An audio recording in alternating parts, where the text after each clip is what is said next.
Welcome, Wapham crew, guys, gals, ghouls, friends, fiends, foes, whoever may be listening beyond the Omniverse tonight.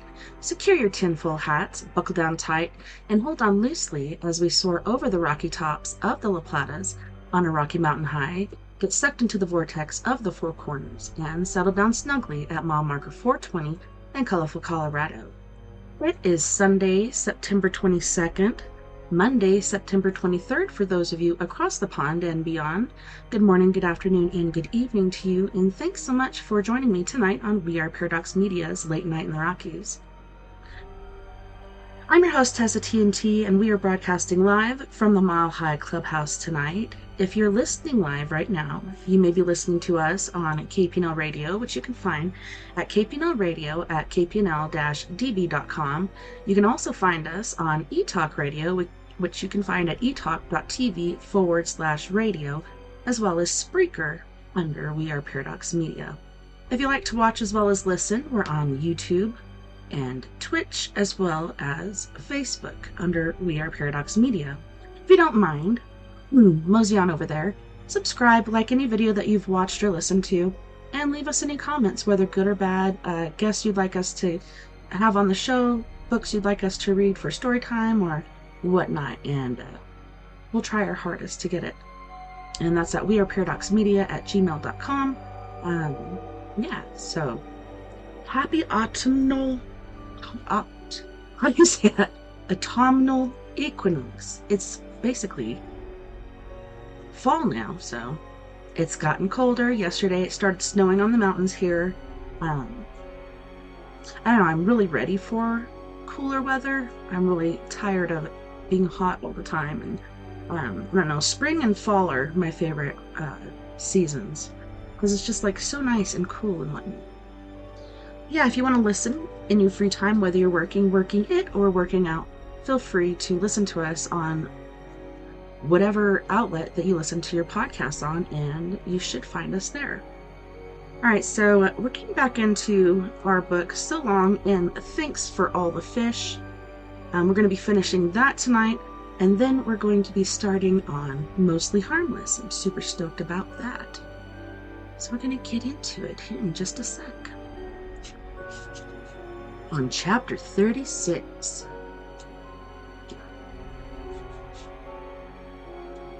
The flying saucer in which Ford Prefect had stowed away had stunned the world. Finally, there was no doubt, no possibility of mistake, no hallucinations, no mysterious CIA agents found floating in reservoirs. This time it was real, it was definite, it was quite definitely definite. It had come down with a wonderful disregard for anything beneath it and crushed a large area of some of the most expensive real estate in the world, including much of Harrod's. The thing was massive, nearly a mile across, some said dull silver in color, pitted, scorched, and disfigured with scars of unnumbered vicious space battles fought with savage forces by the light of suns unknown to man. A hatchway opened, crashed down through the Harrod's food halls, demolished Harvey Nichols, and with a final grinding scream of tortured architecture, toppled the Sheridan Park Tower. After a long, heart-stopping moment of internal crashes and grumbles of rending machinery, there marched from it down the ramp an immense silver robot 100 feet tall. It held up a hand. "I come in peace," it said, adding after a long moment of further grinding, "Take me to your lizard." Let me make sure my sound's on over here. Take me to your lizard. I haven't heard that one before. Take me to your leader, take me to your dealer. I've heard that, but let's see. Okay, we're back. We were lagging there for a second. Ford Prefect, of course, had an explanation for this. As he sat with Arthur and watched the non-stop frenetic news reports on television, none of which had anything to say other than to record that thing. The thing that had done this amount of damage, which was valued at the amount of billions of pounds, and had killed this totally other number of people. And then say it again, because the robot was doing nothing more than standing there, swaying very slightly and emitting short, incomprehensible error messages. It comes from a very ancient democracy, you see. You mean it comes from a world of lizards? No, said Ford, who by this time was a little more rational and coherent than he had been, having finally had the coffee forced down him. Nothing so simple, nothing anything like so straightforward. On its world, the people are people, the leaders are lizards. The people hate the lizards, and the lizards rule the people. Odd, said Arthur. I thought you said it was democracy. I did, said Ford. It is. So, said Arthur, hoping he wasn't sounding ridiculously obtuse. Why don't the people get rid of the lizards? It honestly doesn't occur to them, said Ford. They've all got the vote, so they all pretty much assume that the government they voted in more or less approximates to the government they want. You mean they actually vote for the lizards? Oh yes, said Ford, with a shrug, of course. But, said Arthur, going for the big one again, why? Because if they didn't vote for a lizard, said Ford, the wrong lizard might get in. Got any gin? What? I said Ford, with an increasing air of urgency creeping into his voice. Have you got any gin? Oh, look, tell me about the lizards. Ford shrugged again. Some people say that the lizards are the best thing that ever happened to them, he said. They're completely wrong, of course, completely and utterly wrong. Someone's got to say it. But that's terrible, said Arthur. Listen, Bud, said Ford. If I had $1 for every time I heard one bit of the universe look at another bit of the universe and say, that's terrible, I wouldn't be sitting here like a lemon looking for a gin. But I haven't, and I am. Anyway, what are you looking so placid and moon-eyed for? Are you in love? Arthur said yes, he was, and said it placidly. With someone who knows where the gin bottle is? Do I get to meet her? He did, because Fenchurch came in at that moment with a pile of newspapers she'd been into the village to buy. She stopped in astonishment at the wreckage on the table and the wreckage from Beetlejuice on the sofa. Where's the gin? Said Ford to Fenchurch and to Arthur. What happened to Trillian, by the way? This is Fenchurch, said Arthur awkwardly. There was nothing with Trillian. You must have seen her last. Oh yeah, said Ford. She went off with Zaphod somewhere. They had some kids or something at least, he added. I think that's what they were. Zaphod's calmed down a lot, you know. Really, said Arthur, clustering hurriedly round Fenchurch to relieve her of the shopping. Yeah, said Ford. At least one of his heads is now saner than an emu on acid. Arthur, who is this? Said Fenchurch. Ford Prefect, said Arthur. I may have mentioned him in passing. Chapter 37. For a total of 3 days and nights, the giant silver robot stood in stunned amazement straddling the remains of Knightsbridge, swaying slightly and trying to work out a number of things. Government deputations came to see it. Ranting journalists by the truckload asked each other questions on the air about what they thought of it all. Flights of fighter bombers tried pathetically to attack it. No lizards appeared. It scanned the horizon slowly. At night it was at its most spectacular, floodlit by teams of television crews who covered it continuously, as it continuously did nothing. It thought and thought, and eventually reached a conclusion. It would have to send out its service robots. It should have thought of that before, but it was having a number of problems. The tiny flying robots came screeching out of the hatchway one afternoon in a terrifying cloud of metal. They roared and roamed the surrounding terrain, frantically attacking some things and defending others. One of them at last found a pet shop with some lizards, but it instantly defended the pet shop for democracy so savagely that little in the area survived. A turning point came when a crack team of flying screechers discovered the zoo in Regent's Park, and most particularly the reptile house. Learning a little caution from the previous mistakes in the pet shop, The flying drills and fret saws brought some of the larger and fatter iguanas to the giant silver robot, who tried to conduct high-level talks with them. Eventually, the robot announced to the world that despite the full, frank, and wide-ranging exchange of views, the high-level talks had been broken down. The lizards had retired, and that the robot, would take a short holiday somewhere, for some reason selected Bournemouth. Ford Prefect, watching it on TV, nodded, laughed, and had another beer. Immediate preparations were made for its departure. The flying toolkits screeched and sawed and drilled and fried things with light throughout the day, and all through the nighttime and in the morning. Stunningly, a giant mobile gantry started to roll westward on several roads simultaneously, with the robot standing on it, supported within the gantry. Westward it crawled, like a strange carnival buzzed around by its servants and helicopters and news coaches, scything through the land until at last it came to Bournemouth, where the robot slowly freed itself of its transport systems and braces, and went and lay for 10 days on the beach. It was, of course, by far the most exciting thing that had ever happened to Bournemouth. Crowds gathered daily along the perimeter, which was staked out and guarded as the robot's recreation area, and tried to see what it was doing. Motorboats prowled up and down the shore to see what it was doing. It was doing nothing. It was lying on the beach. It was lying a little awkwardly on its face. It was a journalist from a local paper who, late one night, managed to do what no one else in the world so far had managed, which was to strike up a brief, intelligible conversation with one of the service robots guarding the perimeter. It was an extraordinary breakthrough. "I think there's a story in it," confided the journalist over a cigarette shared through the still-linked fence. "But it needs a good local angle. I've got a little list of questions here," he went on, rummaging awkwardly in an inner pocket. "Perhaps you could join him, whatever you call him, to run through them quickly."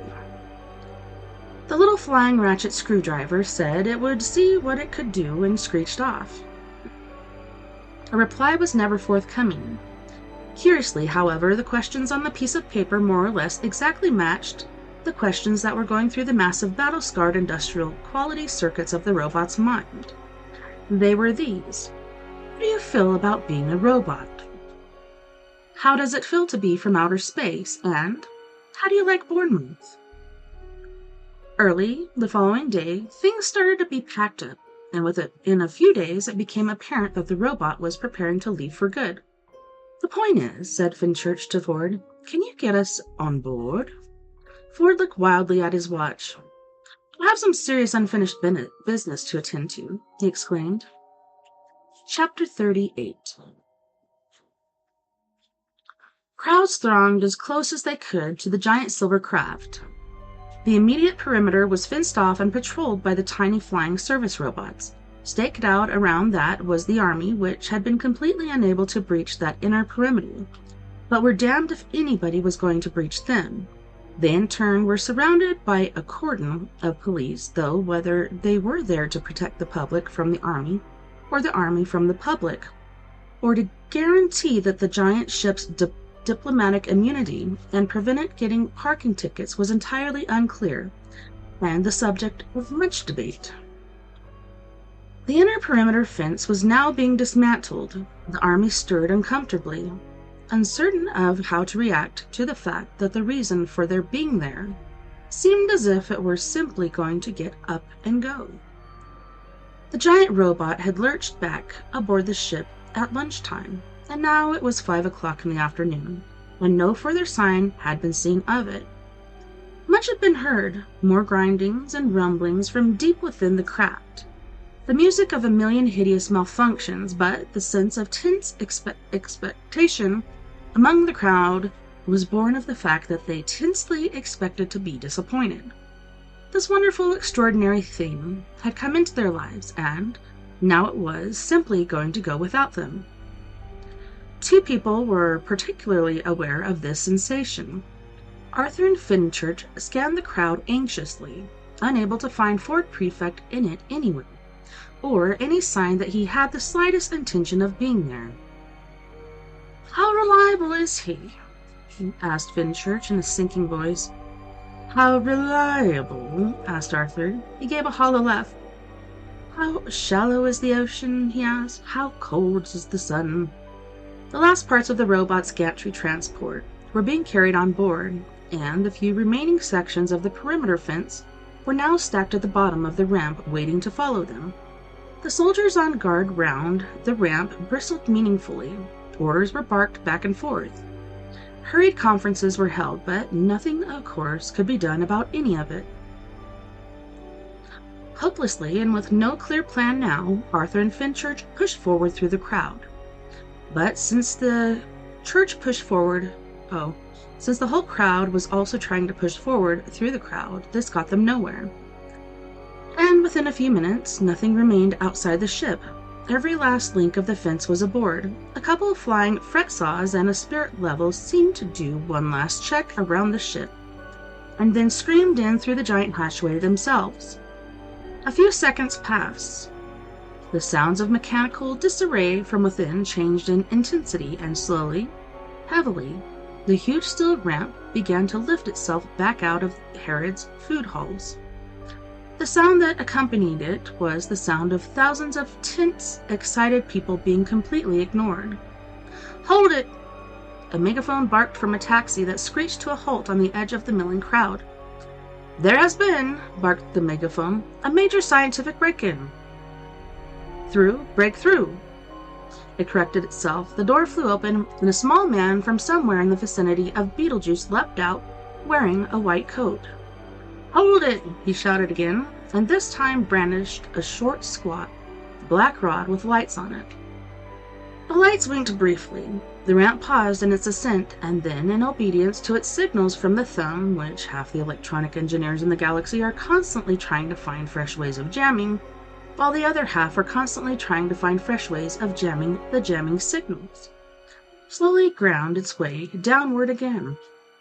Ford Prefect grabbed his megaphone from out of the taxi and started bawling at the crowd through it. "Make way!" he shouted. "Make way, please! This is a major scientific breakthrough! You and you! Get the equipment from the taxi!" Completely at random, he pointed at Arthur and Fenchurch, who wrestled their way back out of the crowd and clustered urgently round the taxi.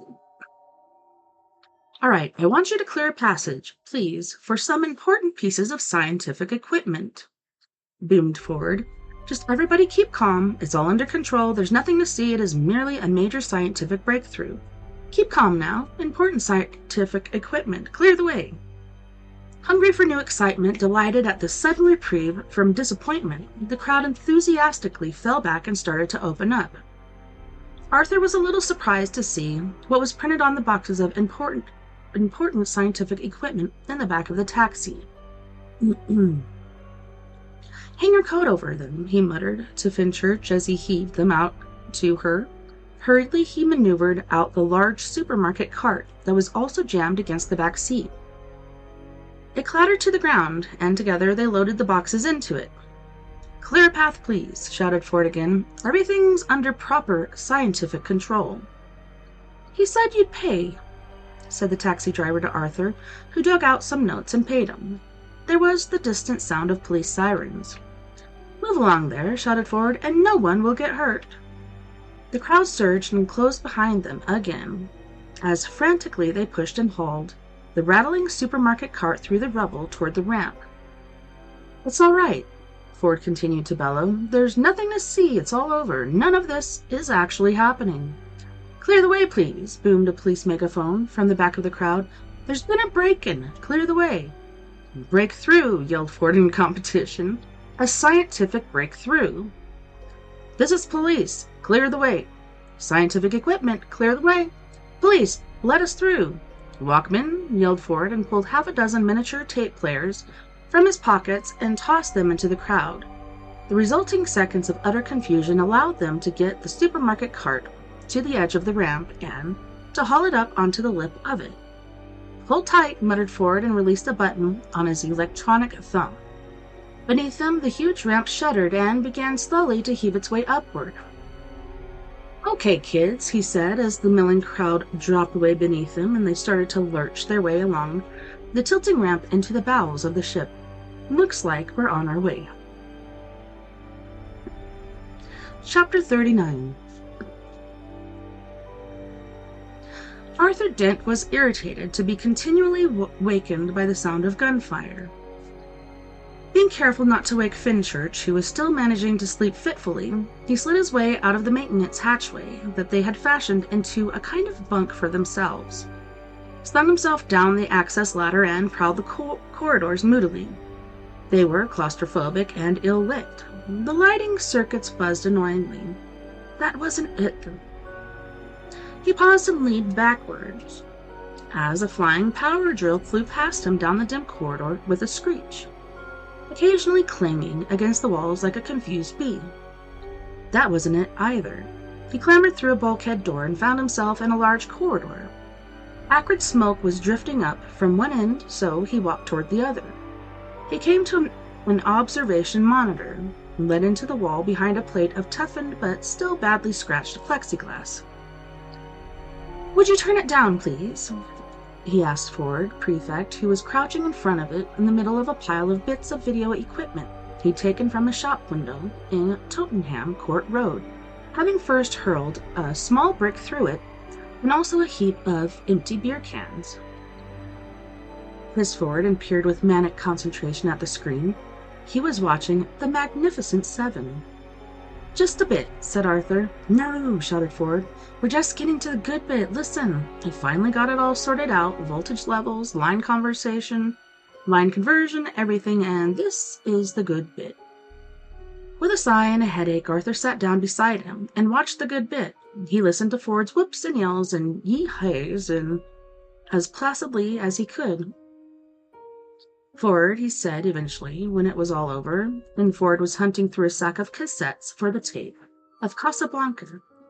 "How come if—" "This is the big one," said Ford. "This is the one I came back for. Do you realize I never saw it all the way through? I always missed the end. I saw half of it again the night before the Vogons came. When they blew the place up, I thought I'd never get to see it. Hey, what happened with all that anyway?" "Just life," said Arthur, and plucked a beer from a six-pack. "Oh, that again," said Ford. "I thought it might be something like that. I prefer this stuff," he said as Rick's bar flickered onto the screen. "How come if what?" "What?" You started to say, "How come if?" "How come if you're so rude about the Earth that you—" "Oh, never mind. Let's just watch the movie." "Exactly," said Ford. Chapter 40. There remains little still to tell, beyond what used to be known as the limitless light field of Flanax, until the gray binding fiefdoms of Saxaquin were discovered lying behind them. Lie the gray binding fiefdoms of Saxaquin. Within the gray binding fiefdoms of Saxaquin lies the star named Zars, around which orbits the planet Preliumtarn, in which is the land of Sevor Bipstri, and it was to land of Sevor Bipstri that Arthur and Fenchurch came at last, a little tired by the journey. And in the land of Sevor Bipstri they came to Great Red Plain Urars, which was bounded on the south side by the Quantalus Quasgar Mountains, on the farther side of which, according to dying words of Prak, they would find in 30-foot-high letters of Fire God's final message to his creation. According to Prak, if Arthur's memory served him right, the place was guarded by the majestic Vatrashel of Lob, and so, after a manner, it proved to be. He was a little man in a strange hat, and he sold them a ticket. "Keep to the left, please," he said. "Keep to the left," and hurried past them on a little scooter.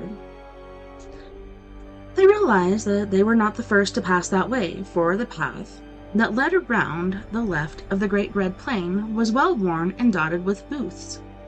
At one they bought a box of fudge, which had been baked in an oven in a cave in the mountain, which was heated by the fire of the letters that formed God's final message to his creation.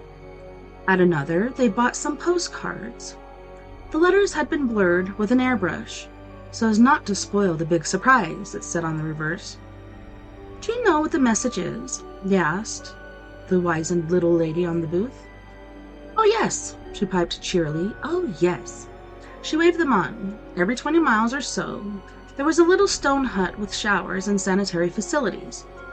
But the going was tough, and the high sun baked down on the great red plain, and the great red plain rippled in the heat. "Is it possible," asked Arthur at one of the larger booths, "to rent one of those little scooters like the one Legistic Venturewatsit had?" "The scooters," said the little lady, who was serving at the ice cream bar, "are not for the devout." "Oh, well, that's easy then," said Fenchurch. "We're not particularly devout, we're just interested." That scared me. My pity boomer just turned off. Woo. "Then you must turn back now," said the little lady severely.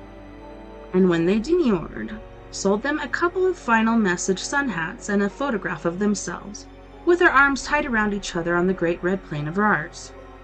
They drank a couple of sodas in the shade of the booth and then trudged out into the sun again. "We're running out of barrier cream," said Fenchurch after a few more miles. "We can go to the next booth, or we can return to the previous one, which is nearer, but means we have to retrace our steps." They stared ahead at the distant black speck, winking in the heat haze. They looked behind themselves. They elected to go on. They then discovered that they were not only not the first to make this journey, but that they were not the only ones making it now. Some way ahead of them, an awkward low shape was heaving itself wretchedly along the ground, stumbling painfully slowly, half limping, half crawling.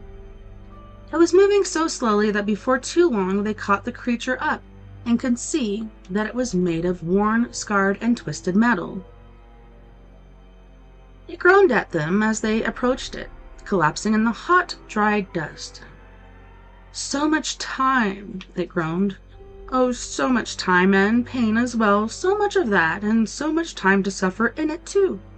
One or the other, on its own, I could probably manage. It's the two together that really get me down. Oh, hello, you again." "Marvin," said Arthur sharply, crouching down beside it. "Is that you?" "You were always one," groaned the age husk of the robot. "For the superintelligent question, weren't you?" "What is it?" whispered Fenchurch in alarm, crouching behind Arthur and grasping his arm. "He's sort of an old friend," said Arthur. "Friend?" croaked the robot pathetically. The word died away in a kind of dry crackle, and flakes of rust fell out of his mouth. "You'll have to excuse me while I try to remember what the word means. My memory banks are not what they were, you know, and any word which falls into disuse for a few zillion years has to get shifted down into auxiliary memory backup. Ah, here it comes." The robot's battered head snapped up a bit, as if in thought. He said. "What a curious concept." He thought a little longer. "No," he said at last. "Don't think I ever came across one of those. Sorry, can't help you there." He scraped a knee along pathetically in the dust, and then tried to twist himself up onto his misshapen elbows. "Is there any last service you would like me to perform for you, perhaps?" he asked in a kind of hollow rattle. "A piece of paper that perhaps you would like me to pick up for you, or maybe you would like me," he continued, "to open a door?" His head scratched round in its rusty neck bearings and seemed to scan the distant horizon. "Don't seem to be any doors around at present," he said, "but I'm sure that if we waited long enough, someone would build one. And then," he said slowly, twisting his head around to see Arthur again, "I could open it for you. I'm quite used to waiting, you know." "Arthur," hissed Fenchurch in his ear sharply, "you never told me this. What have you done to this poor creature?" "Nothing," insisted Arthur sadly. "He's always like this." "Ha!" snapped Marvin.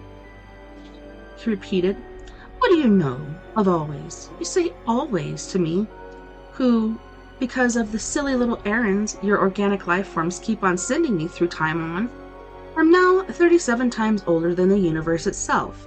Pick your words with a little more care," he coughed, "and tact. He rasped his way through a coughing fit and resumed. "Leave me," he said. "Go on ahead. Leave me to struggle painfully on my way. My time at last is nearly come. My race is nearly run. I fully expect," he said feebly, waving them on with a broken finger, "to come in last. It would be fitting. Here I am. Brain the size—" "Shut up," said Arthur. Between them they picked him up despite his feeble protests and insults. The metal was so hot it nearly blistered their fingers, but he weighed now surprisingly little and hung limply between their arms. They carried him with them along the path that ran along the left of the great red plain of Rars, toward the south encircling mountains of Quantulus-Quasgar. Arthur attempted to explain to Fenchurch, but was too often interrupted by Marvin's dolorous cybernetic ravings. They tried to see if they could get him some spare parts at one of the booths and some soothing oil, but Marvin would have none of it. "I'm all spare parts," he droned. "Let me be," he groaned.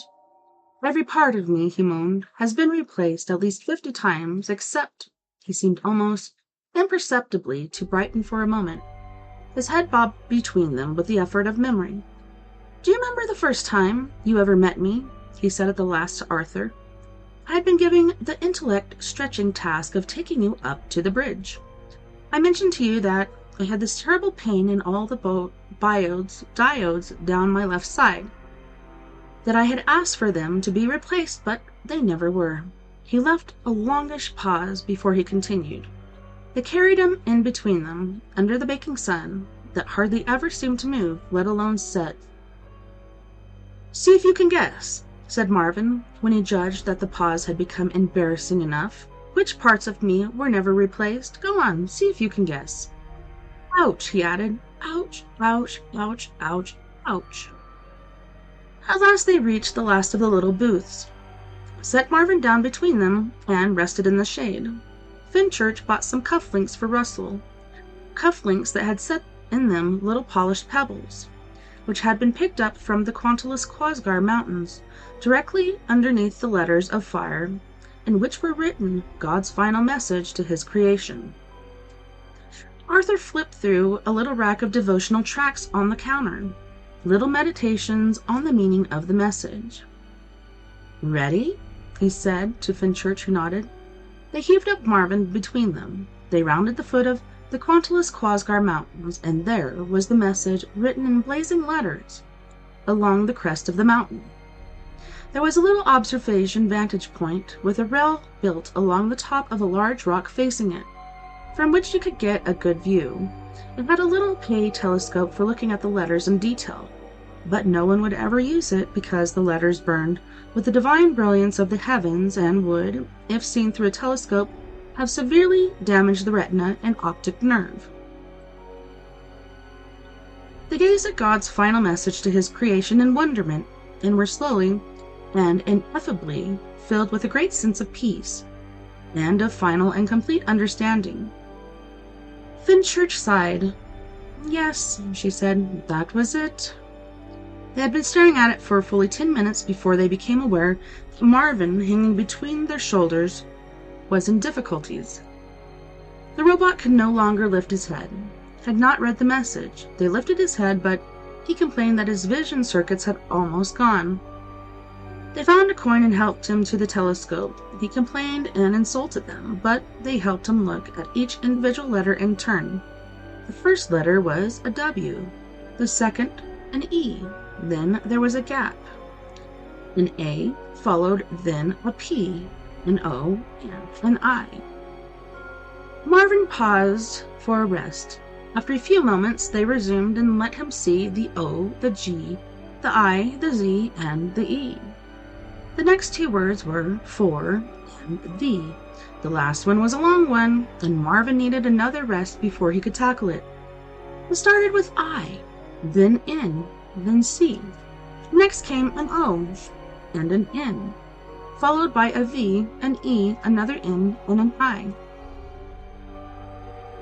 After a final pause, Marvin gathered his strength for the last stretch. He read the E, the N, the C, and at at last the final E and staggered back into their arms. "I think," he murmured, at last, from deep within his corroding, rattling thorax. I felt good about it. The lights went on in his eyes for absolutely the very last time ever. Luckily, there was a stall nearby where you could rent scooters from guys with green wings. So we're at the epilogue. One of the greatest benefactors of all lifekind was a man who couldn't keep his mind on the job at hand. Brilliant? Certainly.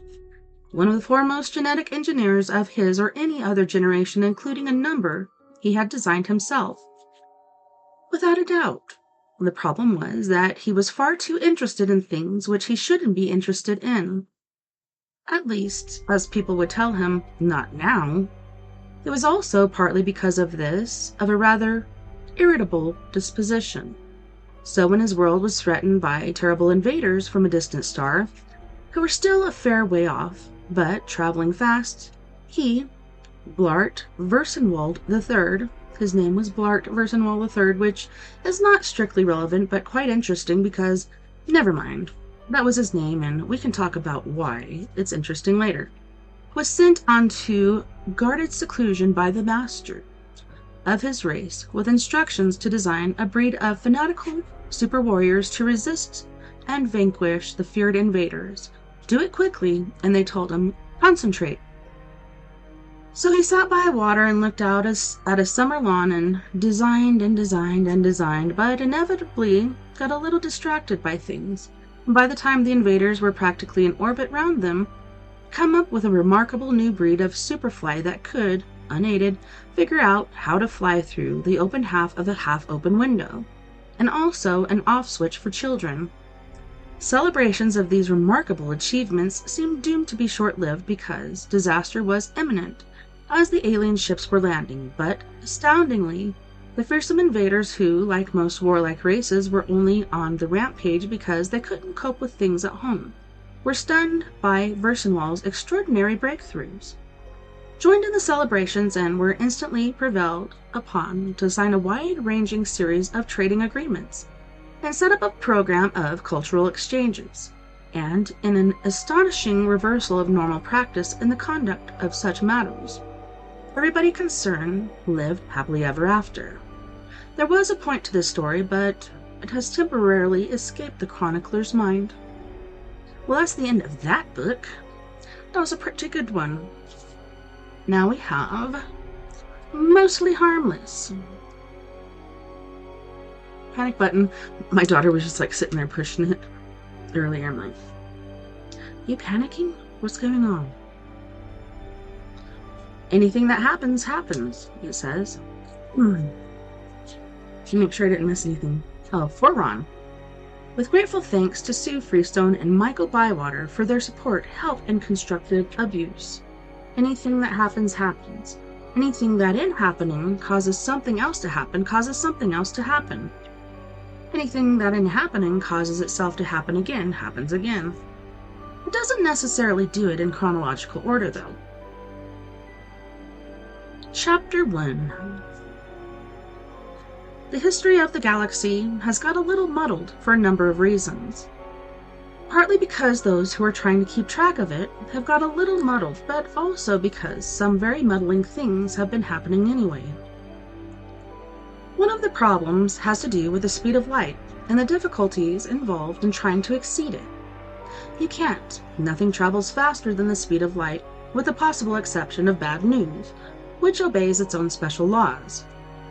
The hinge-frail people of Arkentufel Minor did try to build spaceships that were powered by bad news, but they didn't work particularly well, and were so extremely unwelcome whenever they arrived anywhere that there wasn't really any point in being there.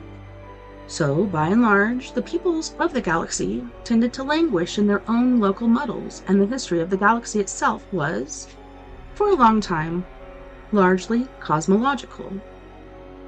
Which is not to say that people weren't trying. They tried sending off fleets of spaceships to do battle or business in distant parts, but these usually took thousands of years to get anywhere.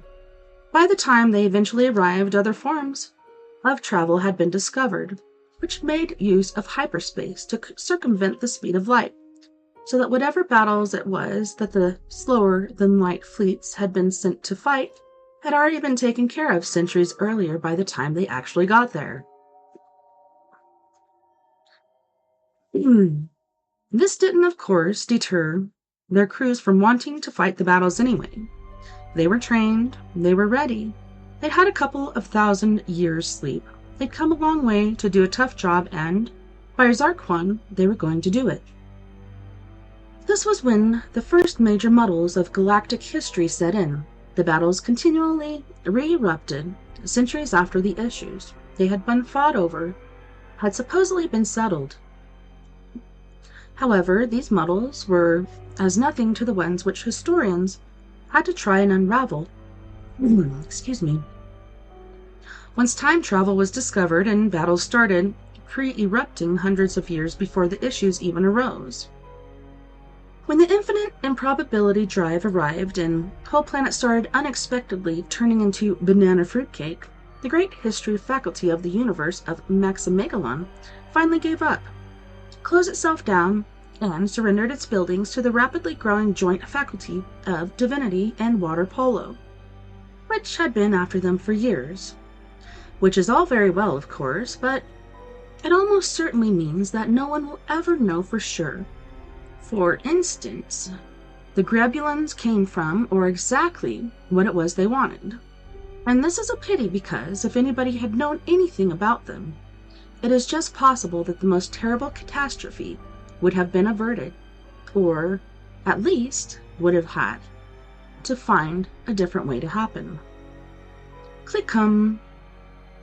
The huge gray Grebulon Renaissance ship moved silently through the black void. It was traveling a fabulous, breathtaking speed, yet appeared against the glimmering background of a billion distant stars to be moving not at all. It was just one dark speck frozen against an infinite granularity of brilliant night. On board the ship, everything was as it had been for millennia, deeply dark and silent. Click-hum. At least almost everything. Click, click-hum, click-hum, click-hum, click-hum. Click, click, click, click, click, hum, A low-level supervising program woke up a slightly higher-level supervising program deep in the ship's semi-somnolent cyberbrain and reported to it what, whenever it went click, all it got was a hum. The higher-level supervising program asked it what it was supposed to get, and the low-level supervising program said that it couldn't remember what it was meant to get exactly, but thought it was probably more of a sort of distant, satisfied side, wasn't it? It didn't know what this hum was. Click hum, click hum. That was all it was getting. The higher-level supervising program considered this and didn't like it.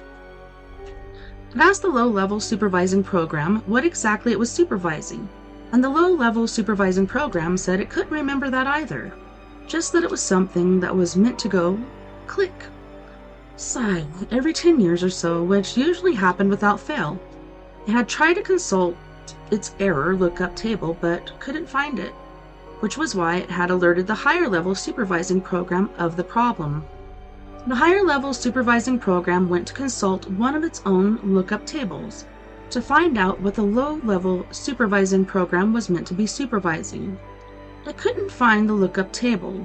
Odd. It looked again. All it got was an error message. It tried to look up the error message in its error message lookup table and couldn't find that either. It allowed a couple of nanoseconds to go by while it went through all this again. Then it woke up its sector function supervisor. The sector function supervisor hit immediate problems. It called its supervising agent, which hit problems too. Within a few millionths of a second, virtual circuits that had lain dormant, some for years, some for centuries, were flaring into life throughout the ship. Something, somewhere, had gone terribly wrong, but none of the supervising programs could tell what it was. At every level, vital instructions were missing, and the instructions about what to do in the event of discovering that vital instructions were missing were also missing. Small modules of software, agents, surged through the logical pathways, grouping, consulting, regrouping. They quickly established that the ship's memory, all the way back to its central mission module, was in tatters. No amount of interrogation could determine what it was that had happened. Even the central mission module itself seemed to be damaged. This made the whole problem very simple to deal with. In fact, replace the central mission module. There was another one, a backup, an exact duplicate of the original. It had to be physically replaced because, for safety reasons, there was no link whatsoever between the original and its backup. Once the central mission module was replaced, it could itself supervise the reconstruction of the rest of the system in every detail, and all would be well. Robots were instructed to bring the backup central mission module from the shielded strong room, where they guarded it, to the ship's logic chamber for installation. This involved the lengthy exchange of emergency code and protocols as the robots interrogated the agents as to the authenticity of the instructions. At last, the robots were satisfied that all procedures were correct. They unpacked the backup central mission module from its storage housing, carried it out of the storage chamber, fell out of the ship, and went spinning off into the void. This provided the first major clue as to what it was that was wrong. Further investigation quickly established what it was that had happened. The meteorite had knocked a large hole in the ship. The ship had not previously detected this because the meteorite had neatly knocked out that part of the ship's processing equipment, which was supposed to detect if the ship had been hit by a meteorite. The first thing to do was to try to seal up the hole.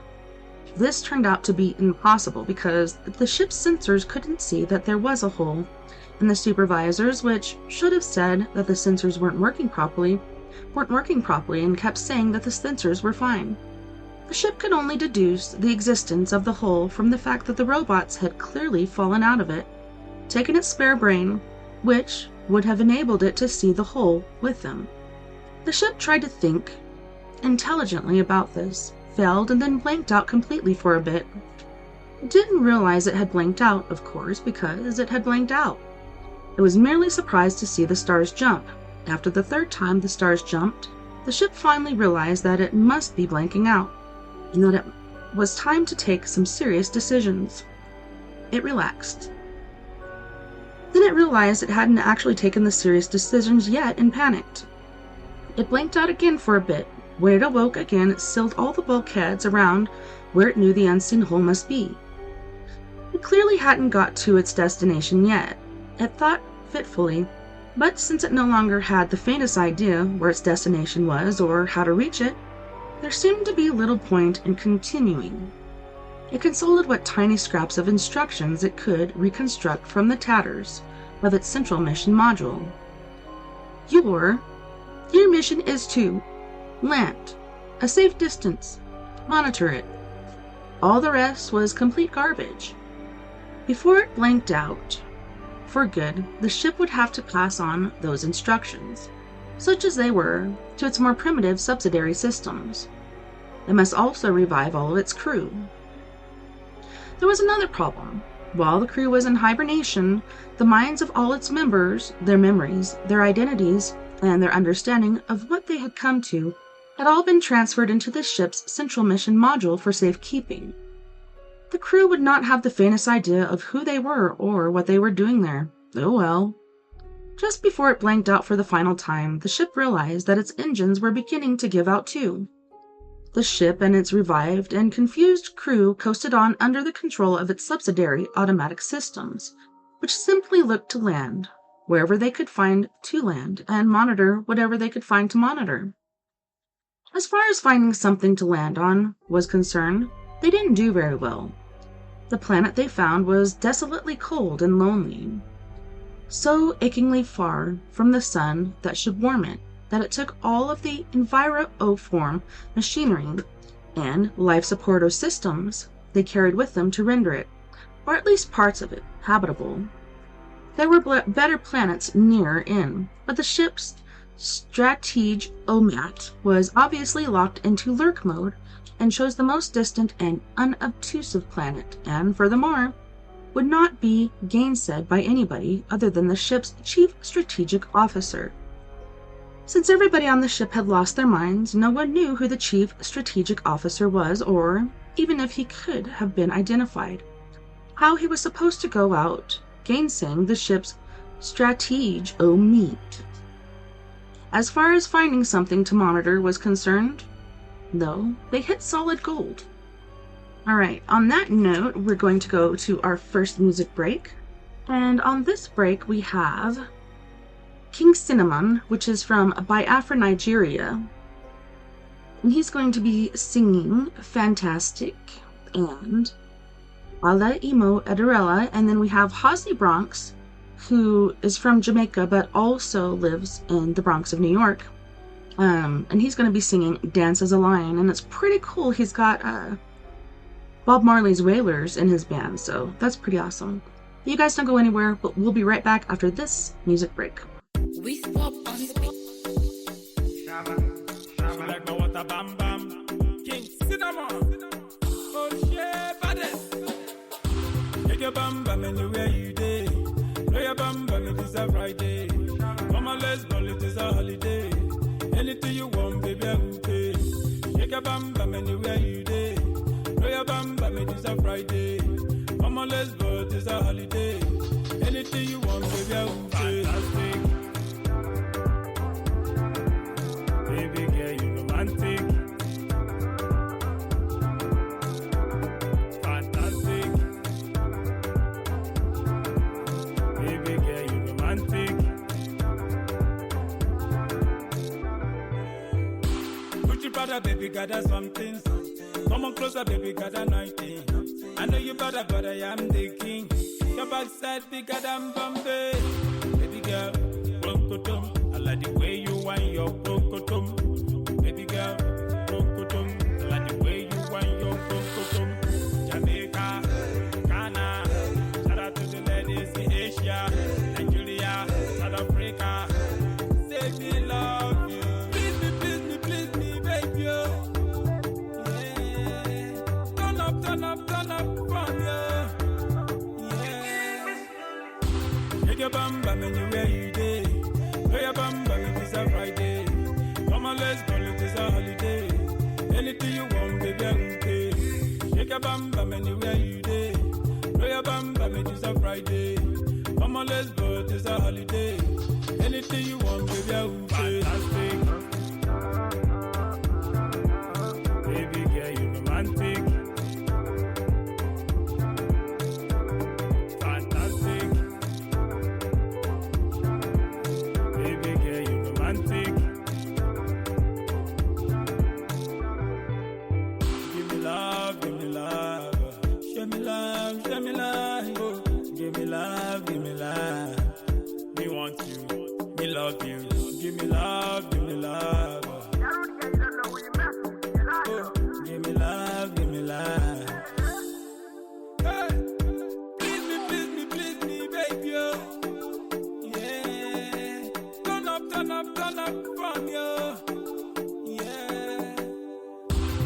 Bam bam anywhere you day. Play your bam bam, it is a Friday. Come on, let's ball, it is a holiday. Anything you want, baby, I will pay. Shake your bam bam anywhere you day. Play your bam bam, it is a Friday. Come on, let's go, it is a holiday. Anything you want, baby, I will pay. Fantastic. Baby girl, you romantic. Fantastic. Baby girl, you romantic. King Cinnamon. You know what I'm saying?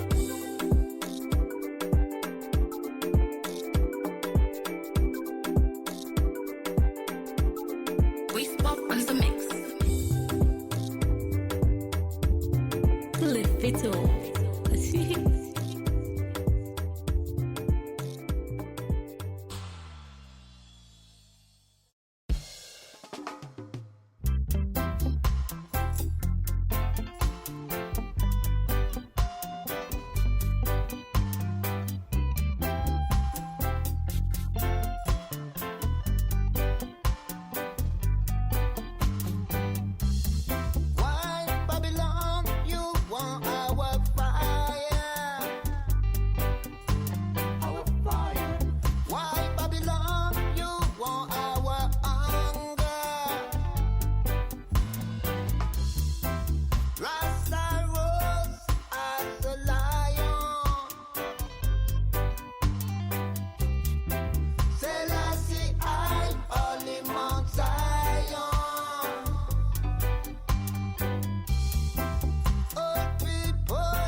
We don't want your frustration.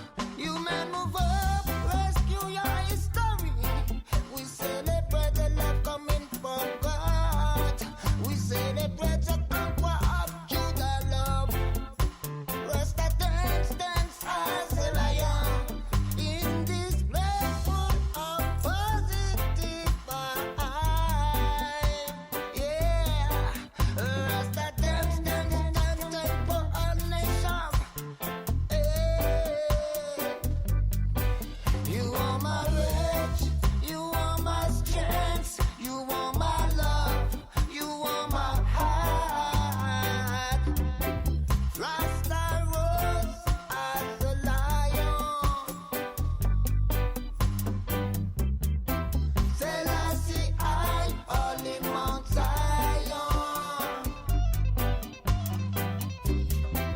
Oh, people are irate.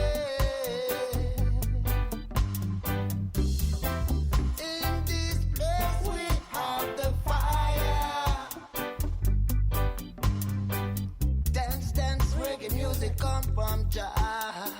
Dance, around this place, Rasta. Dance, it's our chance to unite and chant the word. People in love, people in love, people in love, people in love. Yeah. Humanity want to protect humanity. We have to save people from poverty. We don't want your frustration. We don't want your ambush Babylon.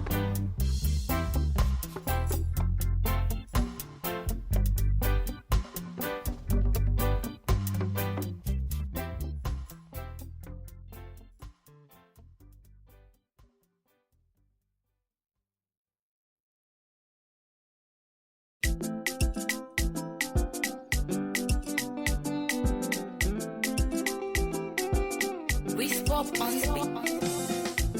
Ka anyị kelee Chineke makwa n'ala Imo bụ ndị njem ọnụ. Ka anyị kelee onye nwe ụwa ịmakwa n'ala Imo bụ ndị njem ọnụ. Imo, ala Imo ekerelo, ala Imo, ala Imo ekerelo, ala Imo steeti, ala Imo ekerelo, ala Imo, ala Imo ekerelo, ala Imo steeti, ala Imo ekerelo, ala Imo, ala Imo ekerelo.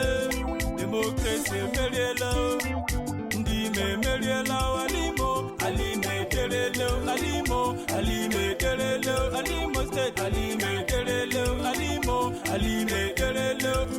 Democracy emeriela, ndị Imo emeriela, emeka mara mma, ebere mara mma, gọvanọ mara mma, first lady mara mma, emeka ịdị ọha mma, emeka ịdị ọha mma, omenka hụrụ anya n'ịdị ọha mma, omenka hụrụ anya nwa, emeka mee gị mbọdị mma, emeka mee gị mbọdị mma, emeka pụta n'ọgbọ, ụmụ ụwa wulie elu, emeka pụta n'ọgbọ, ụmụ ụwa emewe mkpọtụ, emeka mee gị mbọdị mma, emeka mee gị mbọdị mma, ndị m jeje mba, nwa njeje mba, ndị m jemanụ, deputy governor Imo State chiri ike, jeradịrọ nna gara aga, nwoke ọma dị mma kpọrọ akpọ, deputy governor Owerri dịrị gị mma, ala Uguta dịrị gị mma, ala Imo State dịrị gị mma, ala Nigeria mara gị mma, onye jemanụ, Stanley Nwamuche gara aga, onye Babamba, President Good Life Foundation chiri ike, President General, Senate Group of Companies, President General, Financial Matter Karaka, ala Owerri dịrị gị mma, ala Mbaise dịrị gị mma, ala Imo State dịrị gị mma, ala Nigeria mara gị mma, onye njem ọnụ, Franklin Neji chiri ike, Mebe Arabido Hotels, ABC Transport Karaka, ala Owerri dịrị gị mma, ala Mbaise dịrị gị mma, ala Imo State dịrị gị mma, ala Nigeria mara gị mma, uche socha nne m ọ na-ebu nwoke ọma dị mma onye hụrụ na keleli ya o ma ọ wụ gị ihe gị na ndị otu gị o ma ọ wụ nule njiji gara iji n'ala Imo steeti o ma ọ wụ gị ihe gị na ndị otu gị o ma ọ wụ nule mmiri gara izo n'ala Imo steeti o ala Owerri dịrị gị mma ala Owerri dịrị gị mma ala Imo steeti dịrị gị mma ala Nigeria mara gị mma the chairman Orange Drugs Limited Jisa Anthony Ifeanyi Chukwu Ndubisi Senna Ishirike Ikenga ndị chele pride of his people most outstanding one Okoma mara mma ịkpọrọ akpọ ala Owerri dịrị gị mma ala Ijeatọ dịrị gị mma ala Imo steeti dịrị gị mma ala Nigeria mara gị mma o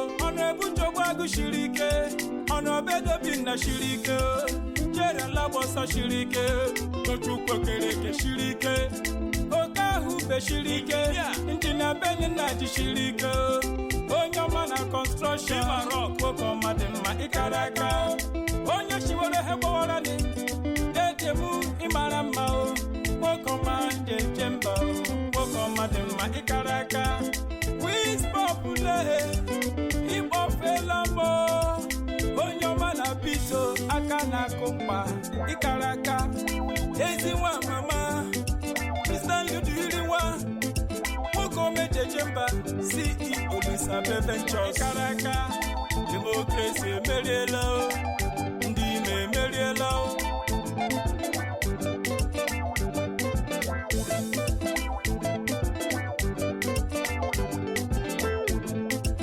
demokrasi emeriela ndị ime emeriela alime derelo Thank God I'm from Imo State Emeka has come to rejuvenate Imo State make you jubilate make you celebrate Emeka shikwen be say this one no be say them say Emeka has come to rejuvenate Imo State celebrate make you jubilate ala mekele His Excellency Achikudenwa mekele kwa His Excellency Dr. Hakim Yemaka Right Honorable Bideke mekele kwa Right Honorable Jones Oyereri ala mekele Senator Onyebuchi Mr. Empowerment mekele kwa Right Honorable Emeka Chinedu ụmụ Imo lọwali bịa mezie n'ala Imo alima adịla mma Cliffito.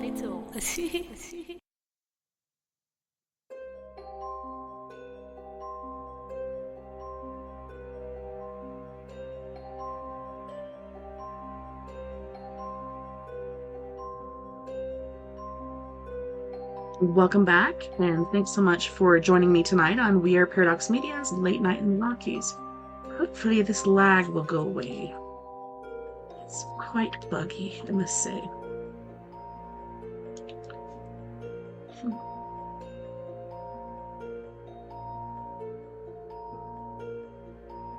Weird. Hopefully it'll work itself out like it did last time. Alright, Chapter 2. One of the extraordinary things about life is the sort of places it's prepared to put up with living. Anywhere it can get some kind of a grip, whether it's the intoxicating seas of Santraginus V, where the fish never seem to care whatever the heck kind of direction they swim in, the firestorms of Frastra, where they say life begins at 40,000 degrees, or just burrowing around in the lower intestine of a rat for the sheer unadulterated hell of it. Life will always find a way of hanging on in somewhere. I will even live in New York, though it's hard to know why. In the wintertime, the temperature falls well below the legal minimum, or rather, it would do if anybody had the common sense to set a legal minimum. The last time anybody made a list of the top 100 character attributes of New Yorkers, common sense snuck in at number 79. In the summer, it's too darn hot.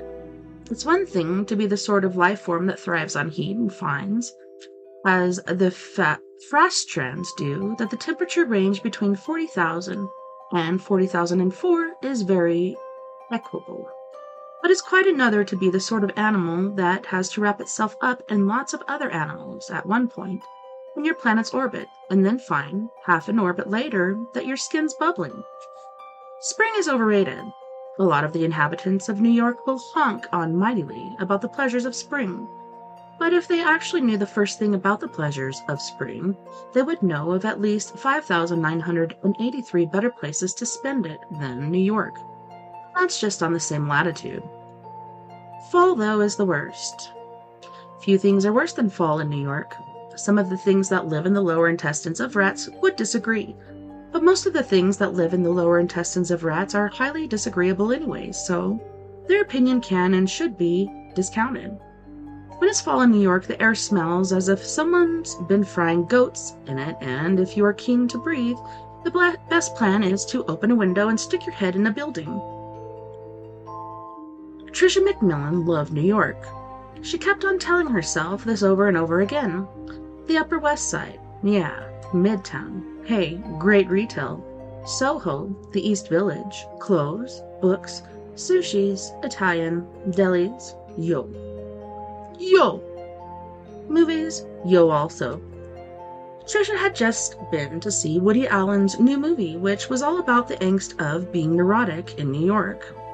He had made one or two other movies that had been explored the same theme, and Tricia wondered if he had ever considered moving, but heard that he had set his face against the idea, so more movies, she guessed.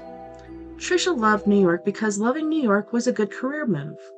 It was a good retail move, a good cuisine move, not a good taxi move or a great quality of pavement move, but definitely a career move that ranked among the highest and the best.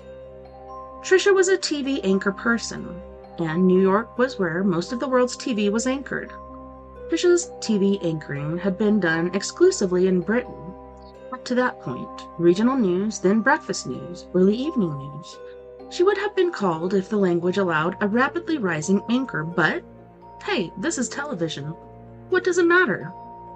She was a rapidly rising anchor. She had what it took. Great hair, a profound understanding of strategic lip gloss, and the intelligence to understand the world, and a tiny secret interior deadness, which meant she didn't care.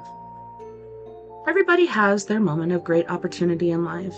If you happen to miss the one you care about, then everything else in life becomes eerily easy. Tricia had only ever missed one opportunity. These days, it didn't even make her tremble quite so much as it used to think about. So guessed it was that bit of her that had gone dead. MBS needed a new anchor. Mominetti was leaving the US/AM breakfast show to have a baby. She had been offered a mind-bubbling amount of money to have it on the show, but she had declined unexpectedly on grounds of personal privacy and taste. Teams of MBS lawyers had seized through her contract to see if these constituted legitimate grounds, but in the end, reluctantly, they had to let her go. This was for them particularly galling because normally, reluctantly letting someone go was an expression which had its boot on quite another foot. The word was out that maybe, just maybe, a British accent would fit. The hair, the skin tone, and the bridge work would have to be up to American network standards. But there had been a lot of British accents up there, thanking their mothers for their Oscars. Excuse me. A lot of British accents singing on Broadway, some unusually big audiences tuning in to British accents and wigs on Masterpiece Theatre. British accents were telling jokes on David Letterman and Jay Leno. Nobody understood the jokes, but they were really responding to the accents, so maybe it was time. Just maybe. A British accent on US/AM? Well, hell. That was why Tricia was here. This was why loving New York was a great career move. It wasn't, of course, the stated reason. Her TV company back in the UK would hardly have stumped up the airfare and hotel bill for her to go job hunting in Manhattan. Since she was chasing something like 10 times her present salary, they might have felt that she could have forked out her own expenses, but she'd found a story, found a pretext. kept very quiet about anything ulterior, and they'd stumped up for the trip. A business class ticket, of course, but her face was known, and she'd smiled herself an upgrade. The right moves had got her a nice room at the Brentwood, and here she was, wondering what to do next. The word on the street was one thing, making contact was another. She had a couple of names, a couple of numbers, but all it took was being put in on indeterminate hold a couple of times, and she was back at square one. She put out fillers, left messages, but so far none had been returned. The actual job she had come to do, she had done in the morning. The imagined job she was after was only shimmering tantalizingly on an unreachable horizon. Shit! She caught a cab from the movie theater back to the Brentwood. The cab couldn't get close to the curb because a big stretch limo was hogging all the available space, and she had to squeeze her way past it. She walked out of the fetid, goat-frying air and into the blessed cool of the lobby. The fine cotton of her blouse was sticking like grime to her skin. Her hair felt as if she'd bought it at a fairground on a stick. At the front desk, she asked if there were any messages. Grimly expecting none, there was one. Oh, good. It had worked. She had gone out to the movie specifically in order to make the phone ring. She couldn't bear sitting in the hotel room waiting. She wondered, should she open the message down here? Her clothes were itching and she longed to take them all off and just lie on the bed. She had turned the air conditioning way down to its bottom temperature setting, way up to its top fan setting. What she wanted more than anything else in the world at the moment was goose pimples. Then a hot shower, then a cool one, then lying on a towel, on the bed again, drying in the air conditioning, then reading the message, maybe more goose pimples, maybe all sorts of things. No. What she wanted more than anything else in the world was a job in American television at 10 times her current salary. More than anything else in the world. What she wanted more than anything else at all was no longer a live issue. She sat on a chair in the lobby under a Kentia palm and opened a little cellophane-windowed envelope.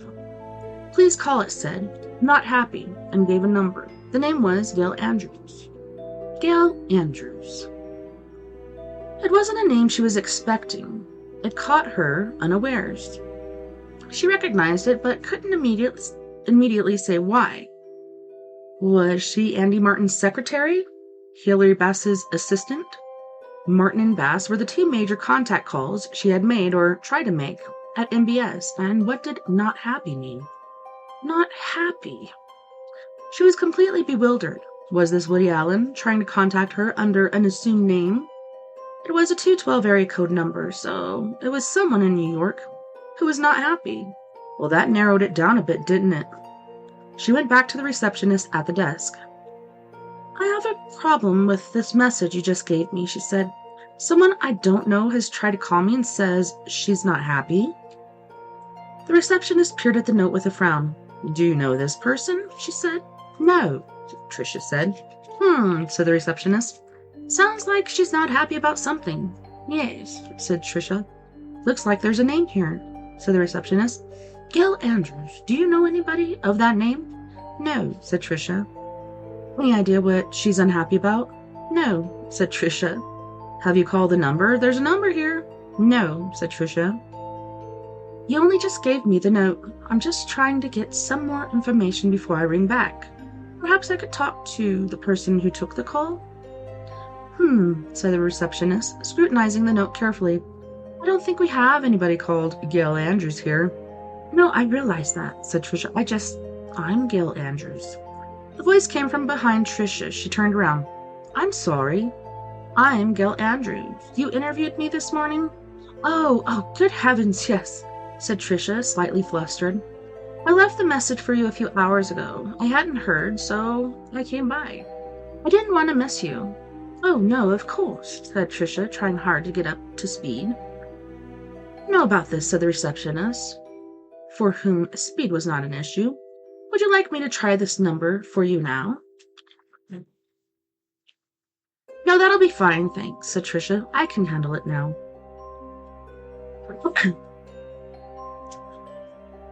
I can call this room number here for you, if that'll help, said the receptionist, peering at the note again. No, it won't be necessary, thanks, said Tricia. That's my own room number. I'm the one the message was for. I think we've sorted this out now. You have a nice day now, said the receptionist. Tricia didn't particularly want to have a nice day. She was busy. She also didn't want to talk to Gail Andrews. She had a very strict cutoff point as far as fraternizing with the Christians was concerned. Her colleagues called her interview subjects Christians, and would often cross themselves when they saw one walking innocently into the studio to face Tricia, particularly if Tricia was smiling warmly and showing her teeth. She turned and smiled frostily, wondering what to do. Gail Andrews was a well-groomed woman in her mid-40s. Her clothes fell within the boundaries defined by expensive good taste, but were definitely huddled up at the floatier end of those boundaries.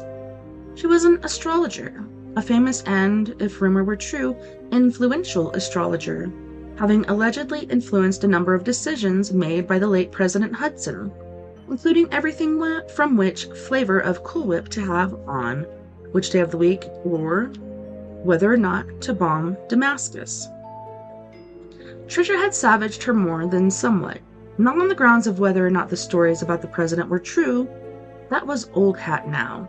At the time, Miss Andrews had empathetically denied advising President Hudson on anything other than personal, spiritual, or dietary matters, which did not, apparently, include the bombing of Damascus. Nothing personal, Damascus. The tabloids had hooted at the time. No, this was a neat, topical little angle that Tricia had come up with about the whole issue of astrology itself. Miss Andrews had not been entirely ready for it. Tricia, on the other hand, was not entirely ready for a rematch in the hotel lobby. What to do? I can wait for you in the bar if you need a few minutes, said Gail Andrews, but I would like to talk to you, and I'm leaving the city tonight. She seemed to be slightly anxious about something rather than aggrieved or irate. Okay, said Tricia, give me 10 minutes. She went up to her room. Apart from anything else, she had so little faith in the ability of the guy on the message desk at reception to deal with anything so complicated as a message. She wanted to be doubly certain that there wasn't a note under the door. It wouldn't be the first time that messages at the desk and messages under the door had been completely at odds with each other. There wasn't one. The message light on the phone was flashing, though. She hit the message button and got the hotel operator. You have a message from Gary Andrews, said the operator. Yes, said Tricia, an unfamiliar name. What does it say? Not hippie, said the operator. Not what, said Tricia. Hippie. What it says. Guy says he's not a hippie. I guess he wanted you to know that. You want the number?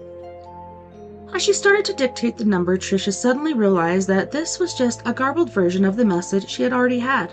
Okay, she said. Are there any other messages for me? Room number?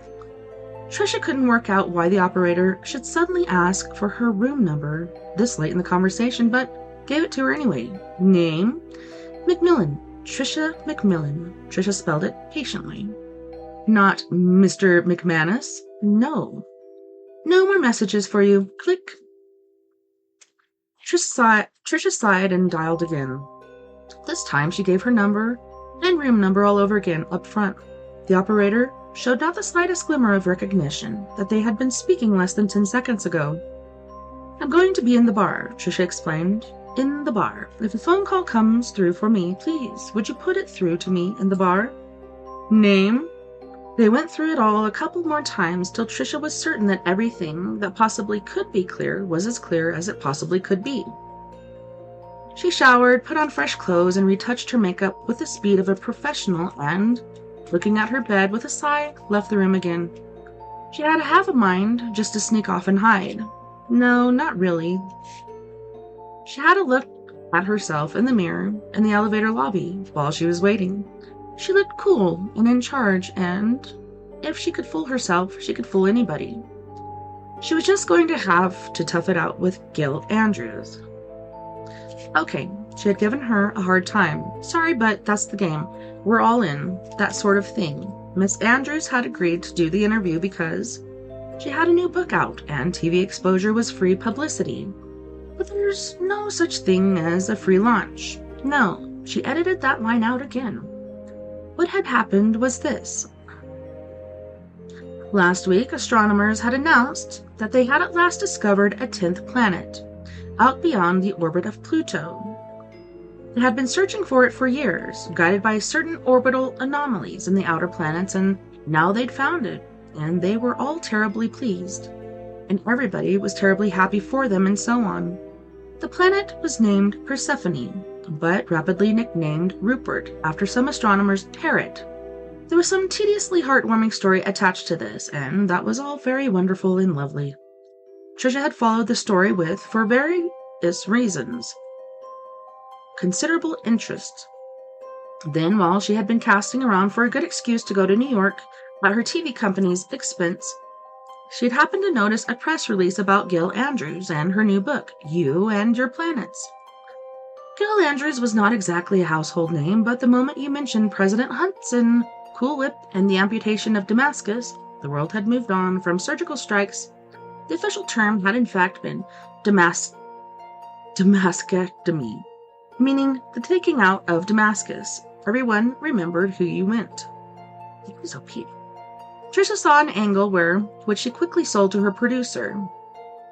Surely the notion that great lumps of rocks rolling in space knew something about your day that you didn't must take a bit of a knock from the fact that there was suddenly a new lump of rock out there that nobody had known about before. That must throw a few calculations out, mustn't it? What about all those star charts and planetary motions and so on? We all knew apparently what happened when Neptune was in Virgo and so on, but what about when Rupert was rising? Wouldn't the whole of astrology have been rethought? Wouldn't now perhaps be a good time to own up that it was all just a load of hogwash and instead take up pig farming, the principles of which were founded on some kind of rational basis? If we'd known about Rupert 3 years ago, might President Hudson have been eating the chocolate flavor on Thursday rather than Friday? Might Damascus still be standing? That sort of thing.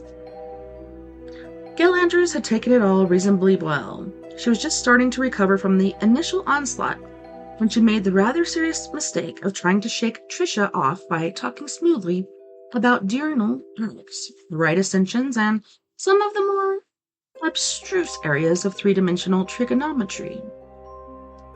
To her, shock was discovered that everything she delivered to Trisha came right back at her, with more spin on it than she could cope with. Nobody had warned Gail that being a TV bimbo was, for Trisha, her second stab at a role in life. Behind her Chanel lip gloss, her coupe sauvage, and her crystal blue contact lenses lay a brain that had acquired for itself, in an earlier, abandoned phase of her life, a first-class degree in mathematics and a doctorate in astrophysics.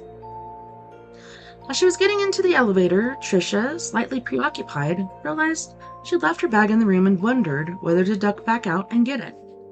No, it was probably safer where it was, and there wasn't anything she particularly needed in it, so let the door close behind her. Besides, she told herself, taking a deep breath, if life had taught her anything, it was this: never go back for your bag. As the elevator went down, she stared at the ceiling in the rather intent way. Anyway, who didn't know Trisha McMillan better would have said that that was exactly the way people sometimes stared upward when they were trying to hold back tears. She must have been staring at the tiny security video camera mounted up in the corner. She marched rather briskly out of the elevator a minute later and went up to the reception desk again. Now, I'm going to write this out, she said, because I don't want anything to go wrong. She wrote her name in large letters on a piece of paper, then her room number, then in the bar, and gave it to the receptionist, who looked at it. That's in case there's a message for me, okay? The receptionist continued to look at it. You want me to see if she's in her room, he said. 2 minutes later, Trisha swiveled into the bar seat next to Gail Andrews, who was sitting in front of a glass of white wine. He struck me as the sort of person who preferred to sit up at the bar rather than demurely at a table, she said. This was true, and caught Trisha a little by surprise. Vodka? Said Gail. Yes, said Tricia, suspiciously. She just stopped herself from asking, how did you know? But Gail answered anyway. I asked the barman, she said, with a kindly smile. The barman had her vodka ready for her and slid it charmingly across the glossy mahogany. Thank you, said Tricia, stirring it sharply. She didn't know quite what to make out of all this sudden niceness, and was determined not to be wrong-footed by it. People in New York were not nice to each other without reason. Miss Andrews, she said firmly, I'm sorry that you're not happy. I know you probably feel I was a bit rough with you this morning, but astrology is, after all, just popular entertainment, which is fine. It's part of showbiz, and it's part that you have done well out of, and good luck to you. It's fun. It's not science, though, and it shouldn't be mistaken for one. I think that's something we both managed to demonstrate very successfully together this morning, while at the same time generating some popular entertainment, which is what we both do for a living. I'm sorry if you haven't a problem with that. I'm perfectly happy, said Gail Andrews. Hello, said Tricia, not quite certain what to make of this. It said on your message that you were not happy? No, said Gail Andrews. I said in my message that I thought you were not happy, and I was just wondering why. Tricia felt as if she had been kicked in the back of the head. She blinked. What? She said quietly. To do with the stars. You seemed very angry and unhappy about something to do with stars and planets when we were having our discussion, and it's been bothering me, which is why I came to see if you were all right. Tricia stared at her. Miss Andrews, she started, and then realized that the way she had said it sounded exactly angry and unhappy and rather undermined the protest she had been trying to make. Please call me Gail, if that's okay. Tricia just looked bewildered. I know that astrology isn't a science, said Gail. Of course it isn't. It's just an arbitrary set of rules like chess or tennis or... What's the strange thing you British play? Cricket? Self-loathing? Parliamentary democracy. The rules just kind of got there. They don't make any kind of sense except in terms of themselves, but when you start to exercise those rules, all sorts of processes start to happen, and you start to find out all sorts of stuff about people. In astrology, the rules happen to be about stars and planets, but they could be about ducks and drakes for all the difference it would make. It's just a way of thinking about a problem which lets the shape of that problem begin to emerge. The more rules, the tinier the rules, the more arbitrary they are, the better. It's like throwing a handful of fine graphite dust on a piece of paper to see where the hidden indentations are. It lets you see the words that were written on the piece of paper above it, that's now been taken away and hidden. The graphite's not important, it's just the means of revealing their indentations. So you see, astrology's nothing to do with astronomy. It's just to do with people thinking about people. So when you got so emotionally focused on stars and planets this morning, I began to think she's not angry about astrology. She really is angry and unhappy about actual stars and planets. People usually only get that unhappy and angry when they've lost something. That's all.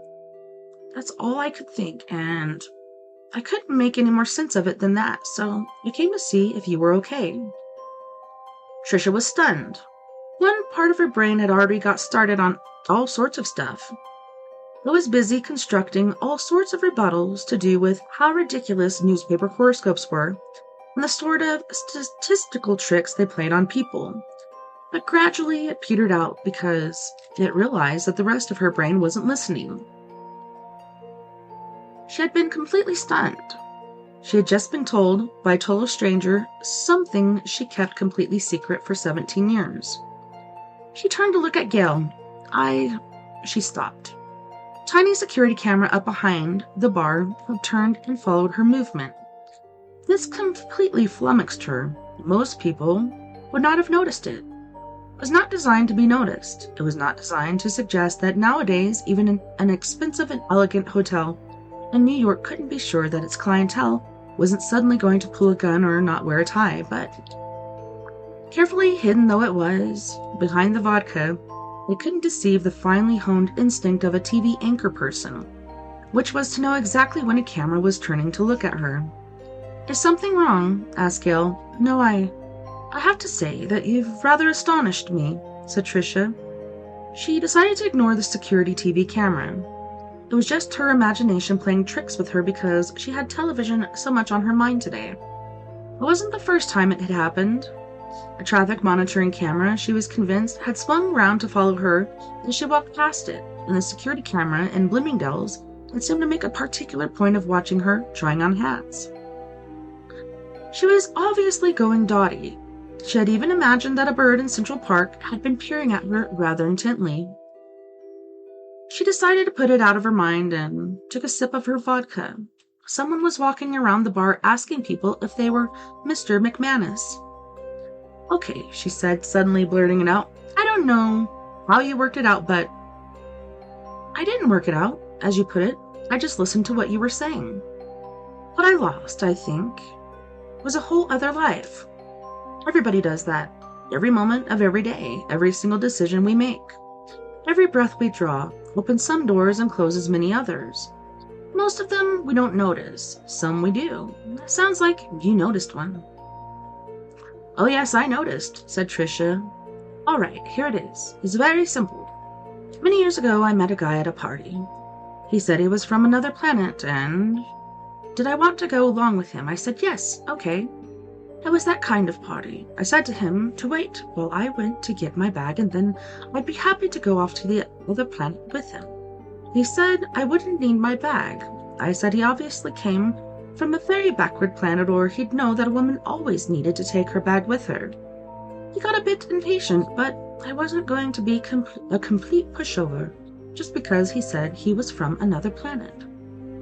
I went upstairs. Took me a while to find my bag. Then there was someone else in the bathroom. Came down and he was gone. Tricia paused. And? Said Kel. The garden door was open. I went outside. There were lights, some kind of gleaming thing. I was just in time to see it rise up into the sky, shoot silently up through the clouds and disappear. That was it. End of story. End of one life, beginning of another. But hardly a moment of this life goes by that I don't wonder about some other me. A me that didn't go back for her bag. I feel like she's out there somewhere and I'm walking in her shadow. A member of the hotel staff was now going around the bar asking people if they were Mr. Miller. Nobody was. You really think this person was from another planet? Asked Gail. Oh, certainly. There was a spacecraft. Oh, and also he had 2 heads. 2? Didn't anybody else notice? It was a fancy dress party. I see. And he had a birdcage over it, of course, with a cloth over the cage. Pretended he had a parrot. He tapped on the cage and it did a lot of stupid pretty Polly stuff and squawking and so on. Then he pulled the cloth back for a moment and roared with laughter. There was another head in there, laughing along with him. It was a worrying moment, I can tell you. I think you probably did the right thing, dear, don't you? Said Gail. No, said Tricia. No, I don't. And I couldn't carry on doing what I was doing either.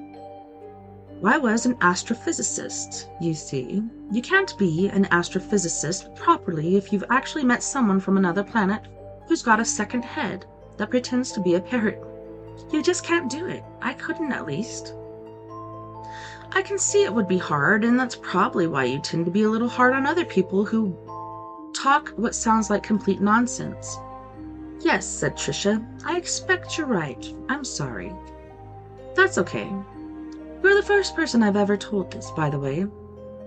I wondered. You married? No. So hard to tell these days, isn't it? But you're right to ask because that was probably the reason.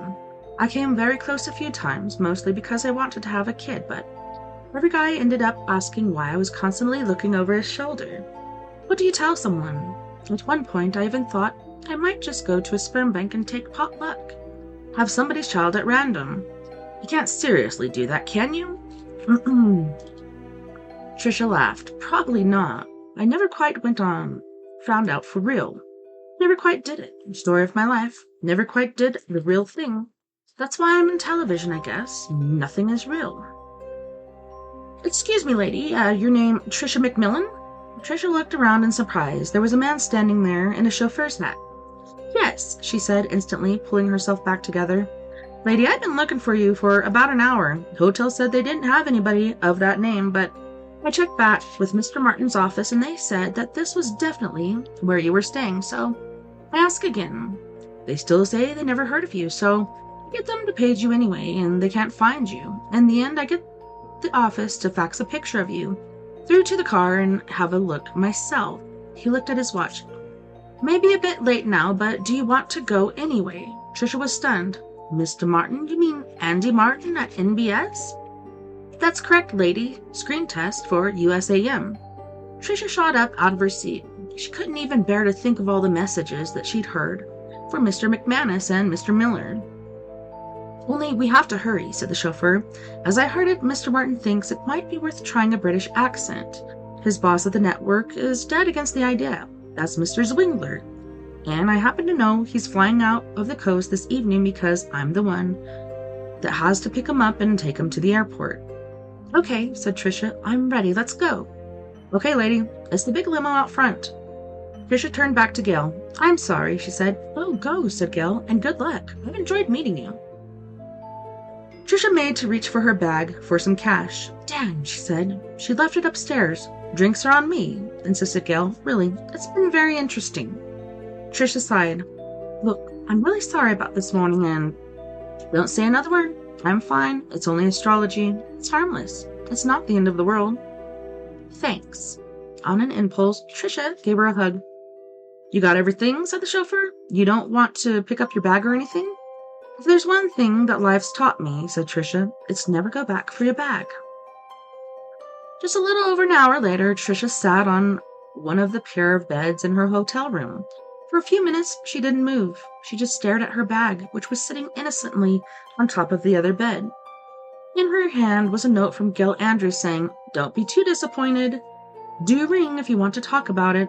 If I were you, I'd stay in at home tomorrow night. Get some rest, but don't mind me and don't worry. It's only astrology. It's not the end of the world, Gail.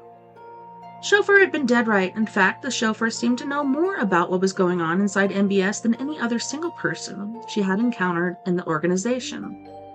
Martin had been keen. Zwingler had not. She had had her one shot at proving Martin right, and she had blown it. Oh well, oh well, oh well, oh well. Time to go home. Time to phone the airline and see if she could still get the red-eye back to Heathrow tonight. She reached for the big phone directory. Oh, first things first. She put down the directory again, picked up her handbag, and took it through to the bathroom. She put it down and took out a small plastic case that held her contact lenses, without which she had been unable to properly read either the script or the auto cue.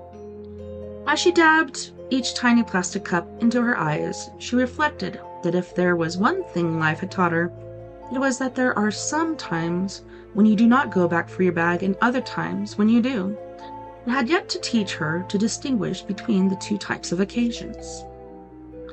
Let's see how long this next chapter is. Yeah, we can get through it. We can get through it before break time. Let's see if I can fix this camera, man. It's being buggy.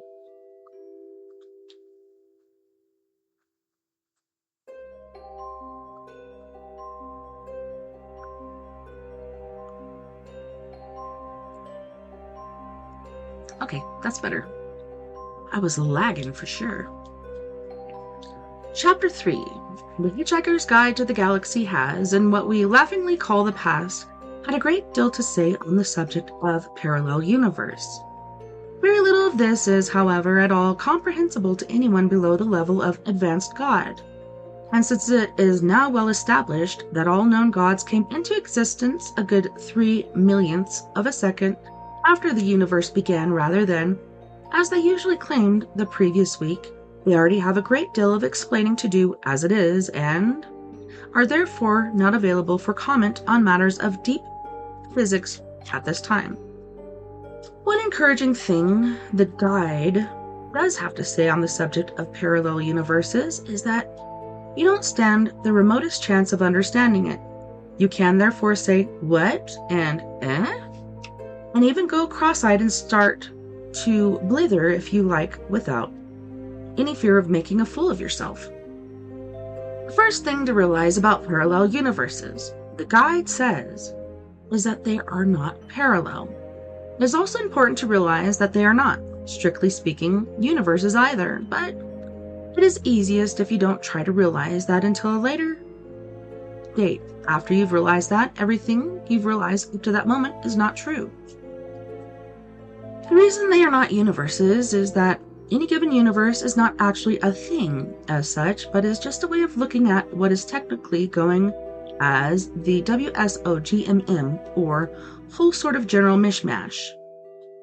The whole sort of general mishmash doesn't actually exist either, but is just the sum total of all the different ways there would be of looking at it if it did.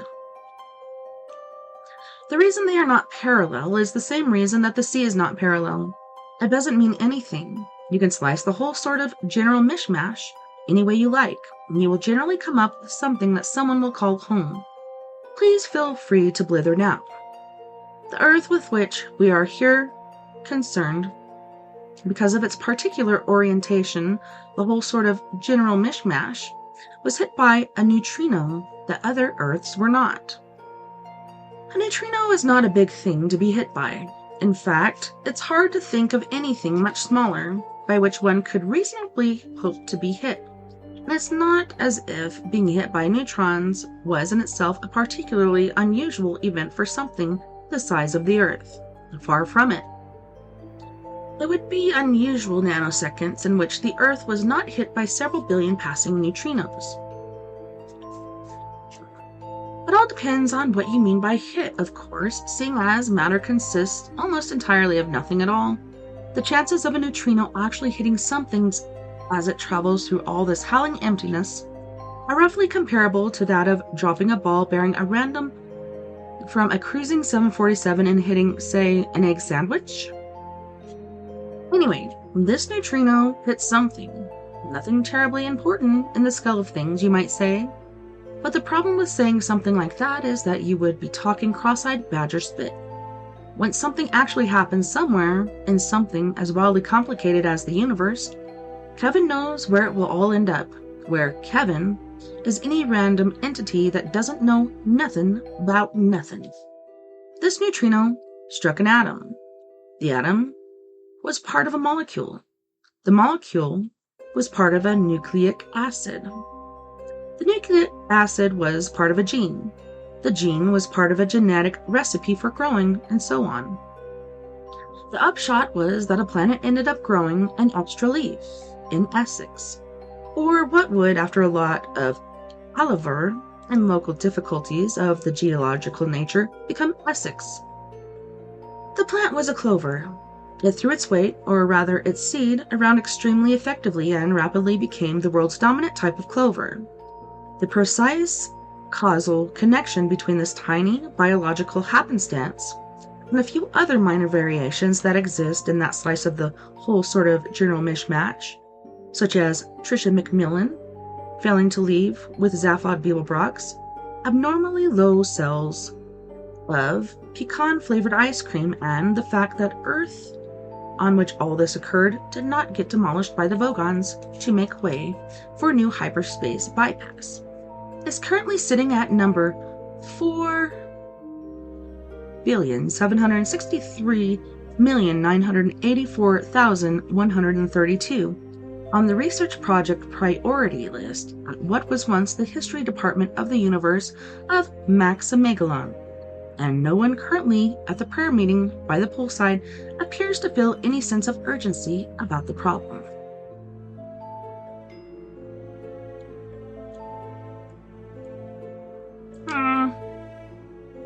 Yeah, I think we're going to go to break at this point because we do have a video for the third hour, and it's a little over an hour, so we're going to hit it a bit early this time. So we have Mr. Hosni Bronx from Jamaica and the Bronx of New York with Strong Life and Free Child. Then we have King Cinnamon from Biafra, Nigeria with Rosie. You guys don't go anywhere. We'll be right back after this music break.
Babylon make you suffer. Babylon make you suffer. Babylon make you suffer. What is desire? Young life. We are ready to fight. Hard life for my people. I don't know why my people live this life. I don't know why my people live this life. I don't know how to fight. 'Cause my people suffer. What do you want, Babylon? I don't understand why this world is so strange, strange with my people. I don't know how to fight, but if we are together, it will work. It will work. Babylon no have no heart. Babylon no have no heart. Babylon no have no heart. Babylon no have no heart. My people, you have to survive. Yeah, you must rebuild you and make your own way. You must not give up. The beginning of the revolt will start. We need to follow our true destiny. Yeah, yeah, yeah, yeah. I don't know why my people live this life. I don't know why my people live this life. The obstacle we face, yeah, is Babylon. The world is a good place, yeah, for our freedom. You take everything, you don't bring anything, yeah, yeah. Young life, all anti-dread. We must believe in a magical, powerful force that unite us, not just these people stay speechless again. We don't want to talk, no, it's time to fight, yeah. We start talking. Babylon make you suffer. Babylon make you suffer. Babylon make you suffer. Babylon make you suffer. Babylon make you suffer. What is desire? Young life. We are ready to fight.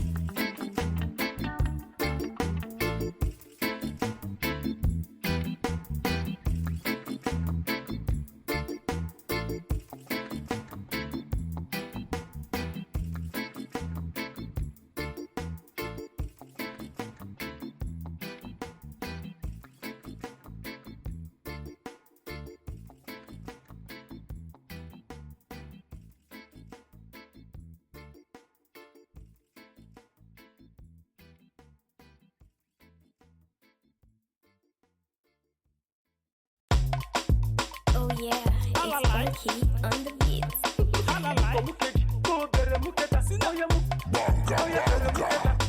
Suck my boobs, you got my body loose. Anytime you touch me, you got me confused. Suck my boobs, you got my body loose. Anytime you touch me, you got me confused. Cinnamon, cinnamon, do it softly. I said you wine your body, eat the sweetie, sweetie. Make it rock my body, I am feeling horny. Make it touch my body, I am feeling sweetie. Suck my boobs, you got my body loose. Anytime you touch me, you got me confused. Suck my boobs, you got my body loose. Anytime you touch me, you got me confused. All my men, they wear out. All my guys, they wear out. Imarama, Imarama, Rosie. Imarama, Imarama, Rosie. All my men, they wear out. All my guys, they wear out. Imarama, Imarama.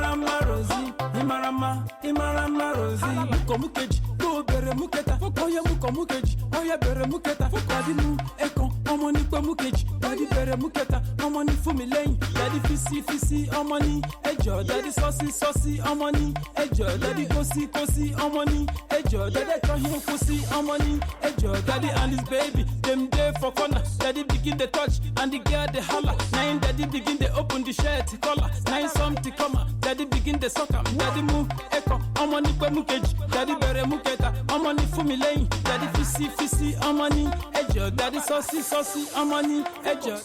All my men they gbero, all my guys they gbero.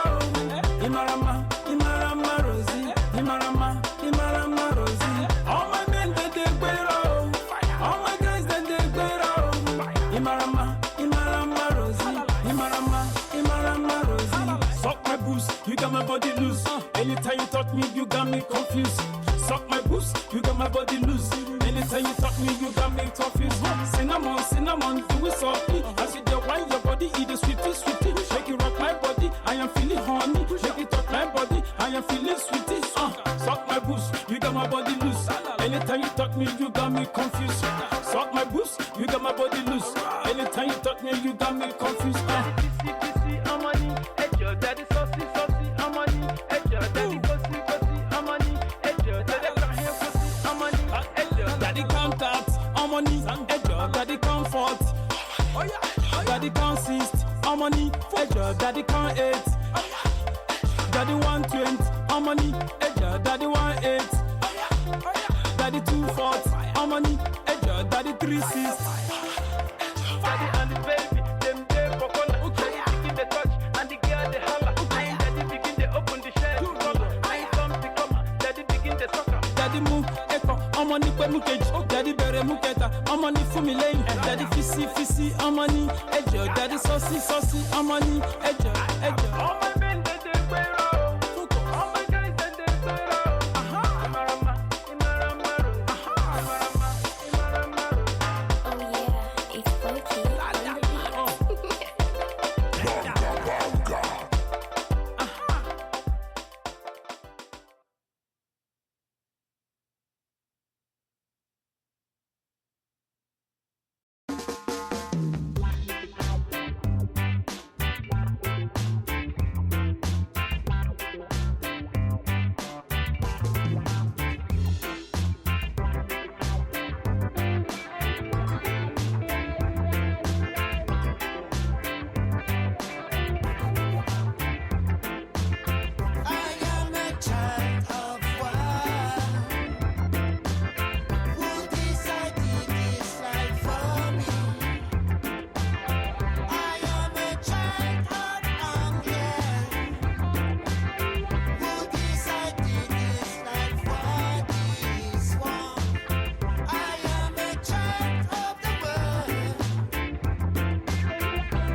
Welcome back, and thanks so much for hanging out with me tonight on We Are Paradox Media's Late Night in the Rockies. Hi. Hi. Bye. Bye. So, dang it. There goes the lag. All right, well, we're gonna watch a video for the third hour here. And, generally when you send a video to yourself in your Gmail or whatnot, you don't have to partake in the commercials, but it appears that the owner of this channel has decided not to allow this to be watched on any other place than YouTube. So let me get this all set up really quick like. All right. Craig LaFleur is his name, I believe, or James LaFleur. Jaw-dropping phenomenon. It's baffling me in a compilation. But yeah, he's got some pretty good videos. Generally, there's a thing up here in the corner that tells you what the channel name is, but I guess not. Let us go.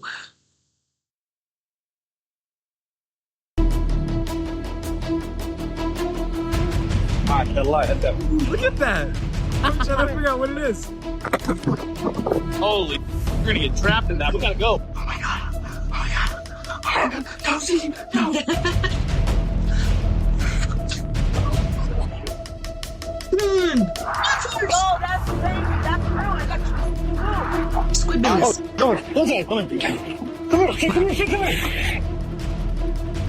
Finally sounds like it's back there instead of right in front of me. Oh my gosh. Look at all the fog. It's like a horror movie. Street light. Is that? Hi, I'm James LaFleur and you're watching the Impossible Channel. Welcome aboard. Today we're going to be taking a look at some of our best videos that I've put together for you guys. When it comes to unexplained phenomena, this is it. From unexplained phenomena in the sky, to mysterious cracks and holes that are appearing all over the world, to this bizarre phenomena in the ocean. Not only that, we also got superhuman powers, glitches, and the list goes on. This is one of the best compilations that I've put together for you guys. Nice. Now, get some popcorn, sit tight, because this is going to be a good one. And don't forget to leave a like and subscribe to the channel with notifications on for more videos like this. Are you guys ready? Well, I'm ready. Let's go. Let's do it. I wonder what he was holding. This is Amazon's new money-making app. See, Let me show you how it told you. works. Gonna be That commercials. app is called Audible. It's created by Amazon and it is Skip. exploding in popularity Skip. right now. People are spending hundreds of millions of dollars per month on Audible. see. And what other people don't know is that you can be on the receiving end of all. No, don't want to. Don't want to do it. Impossible Channel. Don't forget to subscribe and like. If you're an animal lover, you're probably aware that dogs and cats can sense, hear, and see things that humans can't. Oh my god. Oh my god. Oh my god. Don't see. No.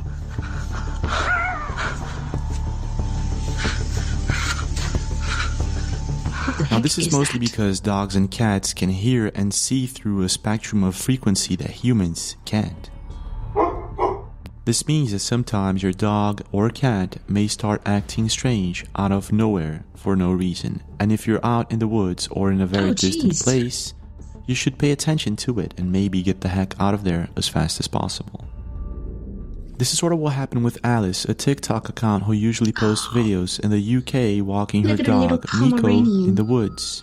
One certain day, she was in the same trail that she usually takes when this happened.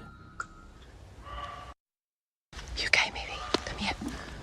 It's okay. I'm scared. It's gonna get dark. It's like literally twilight right now. So, okay, I don't know whether it's because I'm filming a TikTok, but I'm starting to get really scared. Like, regardless, I have to go over there. It must be an animal. Oh no. Creepy. Oh my god. Could it be a fox? Finally sounds like it's back there instead of right in front of me. So, I think I'm in the clear. Someone please tell me what that noise is. Whatever it Could be is a that's fox. making these noises, Alice's instinct is telling her to get the heck out of there. But she goes back, thinking that it might be some sort of injured animal. Now I'm just thinking, like, what if it's a dog that's like caught in like some thing? I don't know whether to go find it. I've come back. It's moving around, so like it's now moving around. So like I've walked back because I thought it might be injured, but it's moving around. So it's not in one spot. It's moving and it's I think it stopped. Curious and scared, Alice goes back home thinking that this might be some sort of unknown creature, being that she's always taking this same trail and never heard anything like this. The next day, she takes the trail once again with Miko, but this time, things go a bit different. This is what happens next. Okay, so I'm at the start of the trail which goes up to the woods. However, my dog's refusing to come with me. So, we'll see if I get there before the sun sets, which is in 30 minutes. I'm trying to get there, but the dog's acting really weird. Like, his tail's down. It's like, let's get out of You here. okay, Miki? Oh, there's something out You're there. right, honey. Good boy. And, it's getting dark quicker than I thought it would.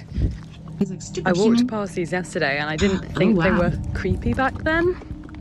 Now they are. Everything is now. Miko, come on. And he was That like, day, no. Miko, her dog, sensed something strange in that woods, and Alice should have gotten back to her car and gone home that exact moment. But she didn't. She actually started a live video in her Instagram while she continued on investigating the trail. According to her, nothing much happened. This is until she went back to her car. Her viewers were sending her messages saying that they saw someone behind her. And this is what happens next. Okay, gang. Okay. I'm back at my car now. I just saw a bat as well, so this is like the prime time to leave. In your car. What is it? What? What the heck? What the heck is that? If that is like it walking or running, it's pretty big. Get in the cucking car. My autocorrect would have said ducking.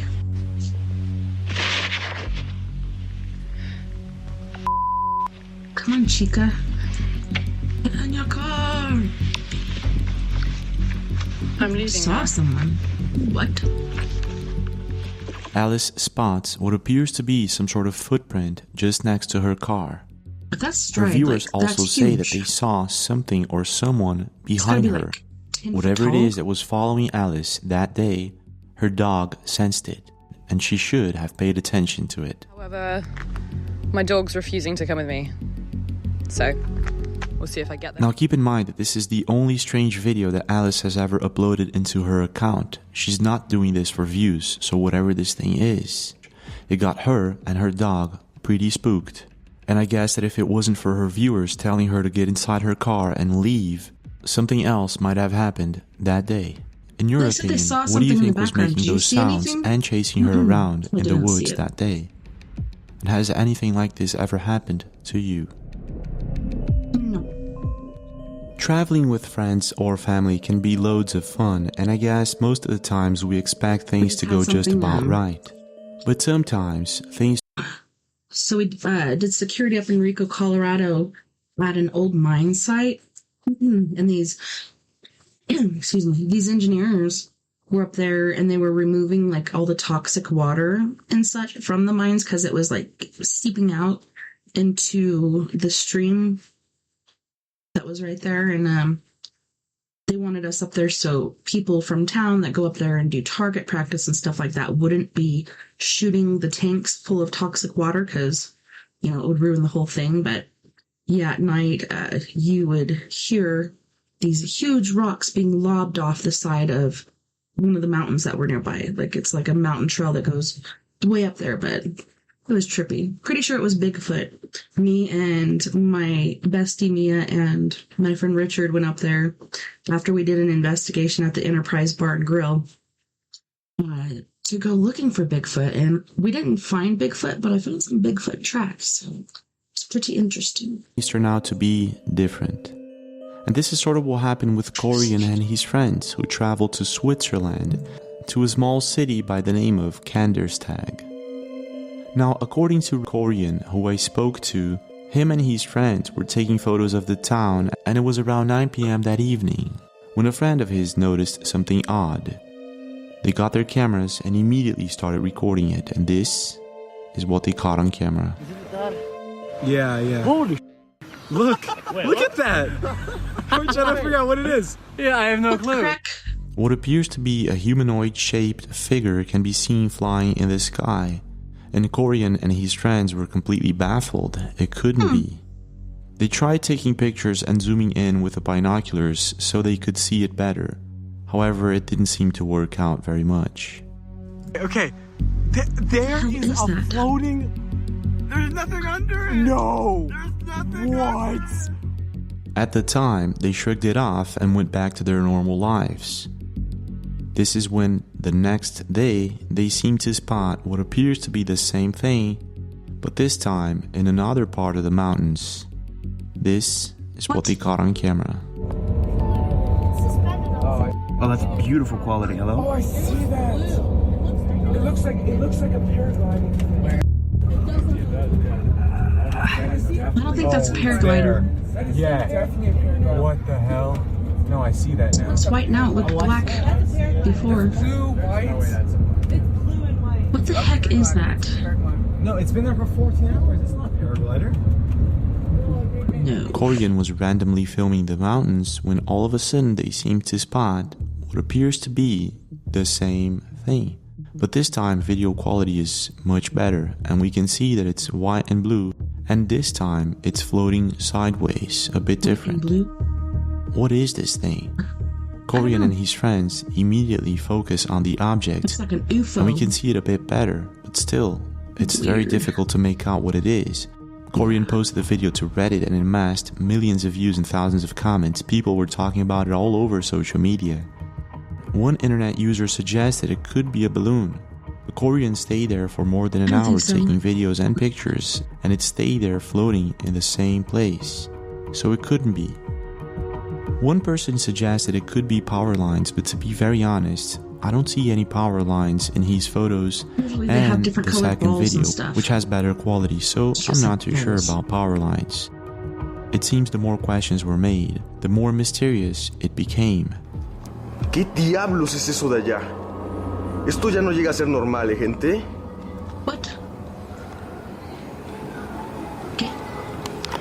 Demonios, demonios, escapa.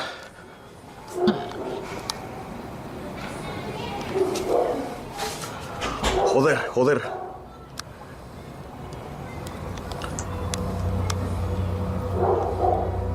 Demonios, ya no se ve. Now this isn't the first time something like this happens. Other flying humanoid videos have been captured on camera.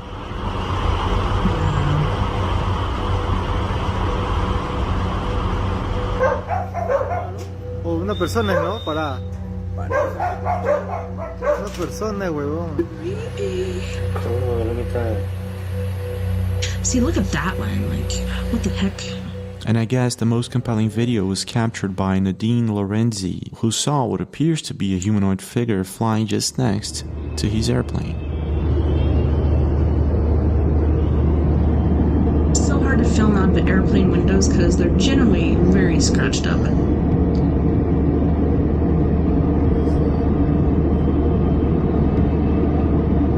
for it. Wait for it.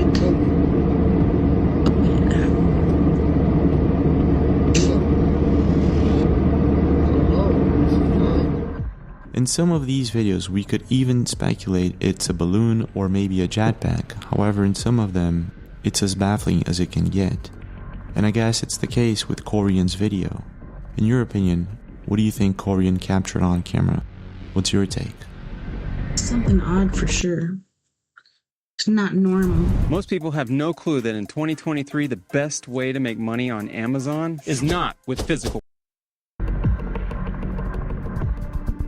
When I usually go fishing on a sunny day with my friends and family, I don't expect anything but fun moments. But sometimes, strange things happen. Holy, we're gonna get trapped in that. We gotta go. We gotta go. I got it. Go. And on July 5th, 2022, something even stranger happened to Jimmy. Now, Jimmy and his family were out fishing in the Florida coast, to be more precise, 72 miles off of Sarasota. They were having a good time when all of a sudden they spot something falling from the sky. They try to get closer to it, and all of a sudden they see this green ooze coming from within the ocean. Because they could be putting off some fumes that are toxic. Look at that. When they got even closer, they saw some sort of smoke coming from where this object fell. Now, what's even stranger about this is that Jimmy and his brother at the time tried to contact the Coast Guard about it, and for some mysterious reason, communication systems were down. After posting this video to TikTok, it amassed millions of views and thousands of comments. Some people suggested that this could be some sort of paint marking from rocket boosters, but there were no other ships around, which makes this a bit strange. In your opinion, what do you think this is, and should have Jimmy gotten closer to it in the first place? Like I said, you gotta be careful of that smoke. A couple of weeks ago, Taylor Braid, one of our subscribers, emailed me a chilling video that I ended up featuring on the channel. In this video, Taylor and her friend are kayaking on a lake in Ontario, Canada, when all of a sudden they spot what appears to be a massive creature swimming just next to them. No. What the No thanks. Just stay still. Just stay still. What the Oh my god. Now, if you haven't seen this video fully, please do check it out. The thing is, at a certain moment, Taylor becomes dizzy because of the waves this creature is leaving behind. Sorry.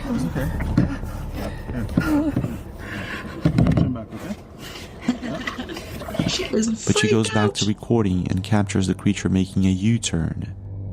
Whatever this thing is, it was massive and she caught it all on camera.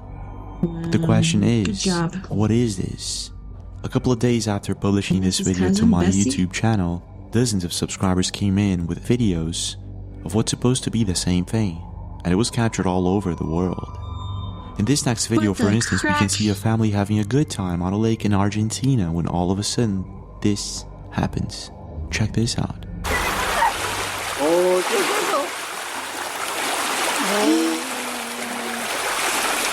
¿Qué es? ¿Ah?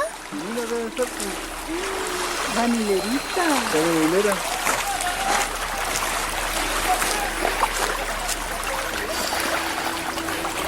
¿Se hundieron?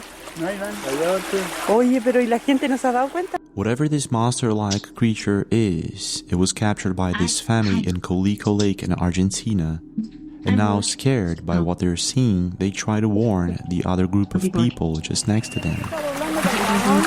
¡Cuidado!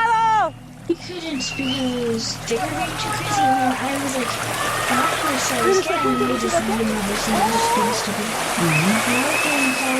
without me. Whatever it is that this family caught on camera, they saw it clearly and it scared them. The thing is, internet users were divided. Some think that this is a phenomenon that occurs in certain lakes or waves caused by the tides, while others believe that this might actually be some sort of ancient monster-like creature that inhabits lakes all over the world. But I guess that when it comes to creepy sightings like this one, the most chilling one was recorded by Aki Ribar YouTube channel on April 2021. He writes, "Something unusual was recorded in an old mine in Kolubara, Serbia. Whether this is a huge catfish or a mysterious animal, no one knows yet. But the video shows that this is something huge." In the video, we can see what appears to be a crane operator recording a lake just next to a mine in Kolubara, Serbia. To the top right, you can see a highway with cars, when all of a sudden, this is captured on camera.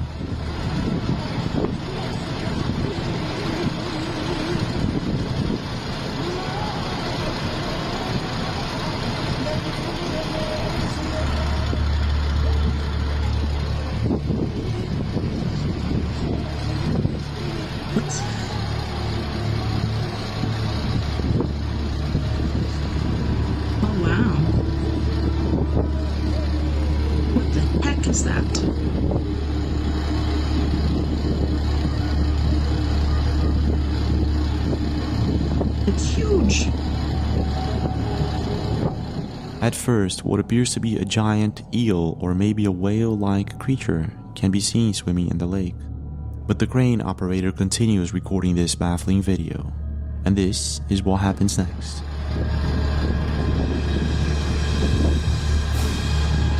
Oops, Nikes.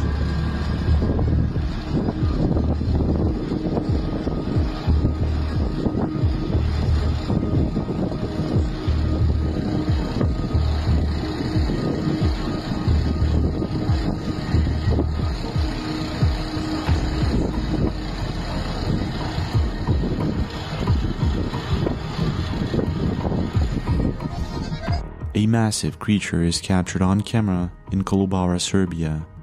Whatever this thing is, in my opinion, it's too big to be any known animal. Yeah. And I guess this is exactly what the person who was recording was thinking. To the top right, you can see the highway and cars just as a reference for size. So again, whatever this thing is, it's huge. The more we find evidence of such creatures, the more questions we have. Questions like, why have these creatures been spotted all over the world throughout time? Where they hide? Where they come from? Is it maybe from some sort of underwater cave system that we're not aware of?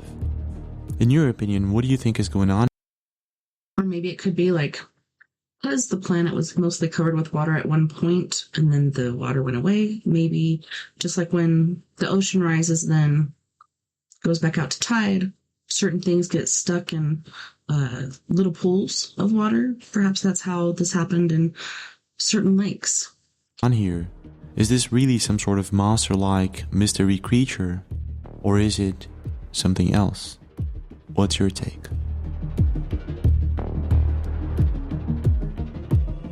Now just imagine the following situation. You're cooking dinner at your house when all of a sudden you hear this loud boom, and when you go outside, things look different.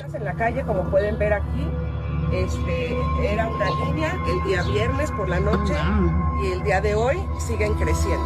Entonces realmente necesitamos ayuda de una persona que nos dé soluciones. Well, this is sort of what happened in San Antonio, Chalco, in Mexico a couple of weeks ago when a family noticed a rift opening just next to their house. It started very small and it began to grow until it became really big. I mean, 25 meters deep and a couple of meters wide.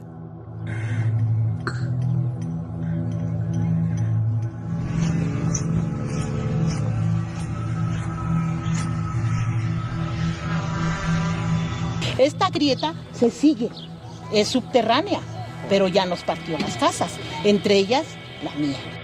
Se están extendiendo, o sea, a lo ancho.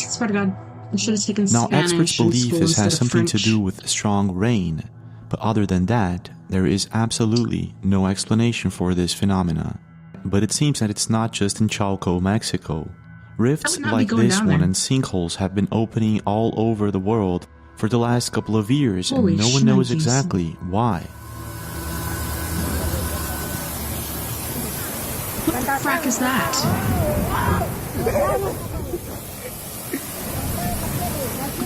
In Africa, for example, a huge rift opened up, and at first, people thought it had to do with the fact that Africa is separating into two continents, or maybe that it was an earthquake. But then experts came in and actually said it had to do with none of them. It was a mystery. Something very similar occurred with a sinkhole that opened up in Chile recently, just next to a copper mine. Scary. At first, experts thought that this huge sinkhole that opened up was linked with the mining just next to it. But after taking a detailed look into this massive sinkhole, experts are now unsure of what really caused it and why it keeps growing in size. Freaking weird. What's most intriguing is that sinkholes and rifts like these ones keep showing up, and some of them actually remain a complete mystery.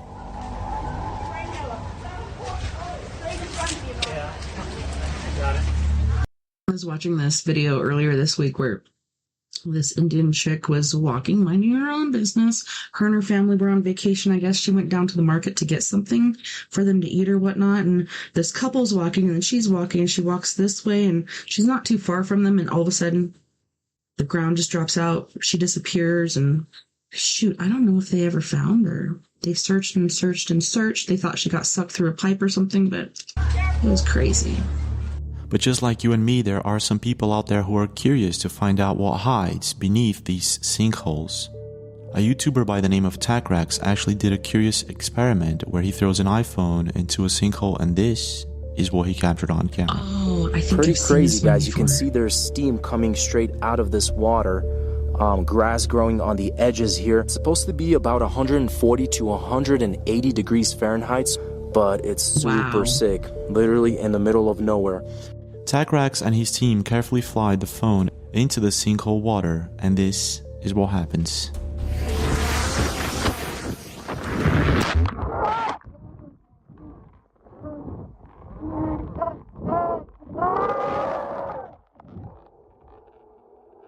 Like, what the hell is that?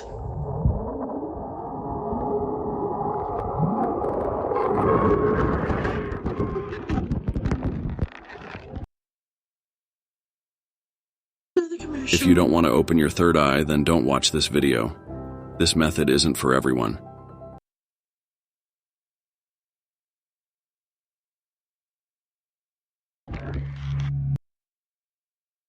Oh, come on. For some mysterious reason, Takrax actually records what sounds like a demonic voice coming from within the sinkhole. Whatever this is, to this day it's a mystery, just like most of the rifts and sinkholes showing up all over the world. But this isn't the only video portraying strange things that happen below the surface. What the heck?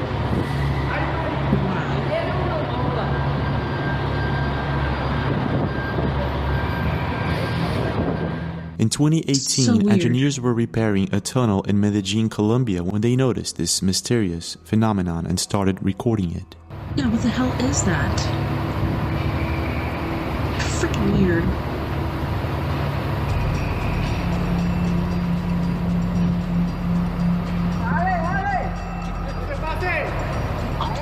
While some believe that this is some sort of interdimensional portal that was caught on camera, experts think that this is due to the water pressure building and pressing against the floor of the tunnel. However, it only occurred once or twice, what makes it really strange. And to this day, the reason remains a complete mystery. Sí, sí, el puta está buscando la salida por donde sea. Now, taking into consideration that humans have only been able to dig 12 kilometers deep into Earth's crust, the reasons for these mysterious rifts and sinkholes could be many. In your opinion, what do you think is going on here? Why is this strange phenomenon occurring? I remember when I was much younger, I used to watch superhero movies and ask myself if one day I would also have superpowers. As I grew up, I found out it wasn't exactly like that, but that's okay because it basically happens with everyone. Or almost everyone.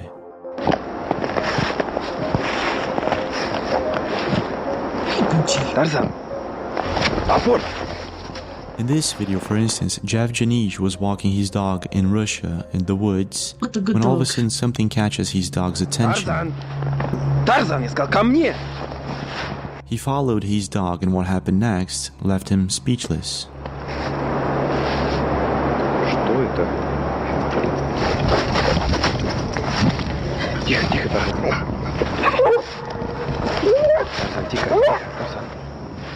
He comes upon what appears to be a mother and a daughter supposedly levitating, hidden in the middle of the woods. Throughout time, there have been many people who have shown to have some sort of superpower. From Buddhist monks levitating and changing their body temperatures, to Wim Hof withstanding extreme cold temperatures, there are a few people out there who have superhuman powers that to this day, experts can't explain. Have you seen that guy that can raise off the ground? Now, what I find interesting is that most of these superhumans claim to use some sort of altered state of mind to achieve most of these abilities. It's as if they have unlocked the human brain somehow. ball of light, that awareness, and consciously move it to any area of the mind that you want to go to. And if somebody or something is pulling that awareness to an area of the mind that you don't want to go to, you use your willpower and your powers of concentration. Now, if this is the case, then maybe it would help explain some really strange videos out there.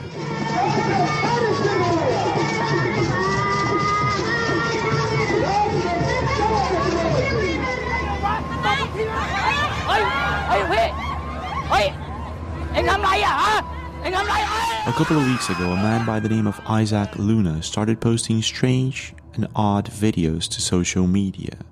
Isaac usually posts videos of him doing his daily chores. Try out the Robbie Grant special. Establish my territory. He knows this area is mine. Or exercising his body and mind. This is until last week, when his subscribers noticed something odd. This, for instance, is the first video where things start to get strange with Isaac's account. Not a nice rooster. You're like, how does he do this?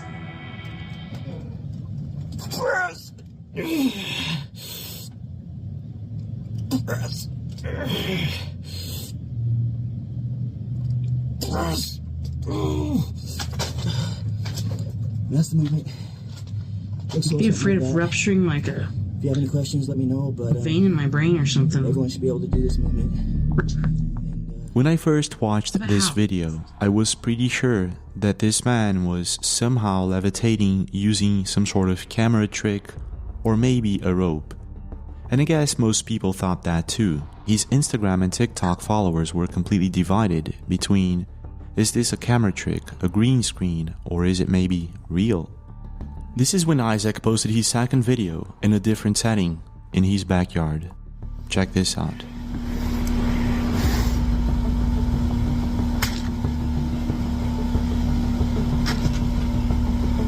Careful, dude.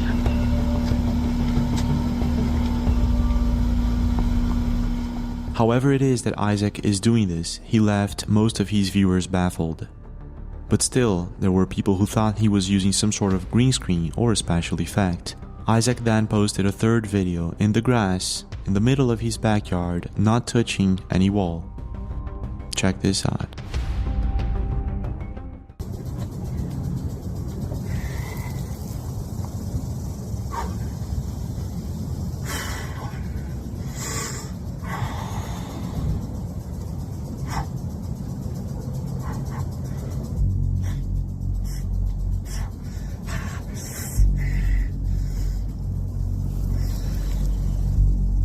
Intense. Focus. Focus.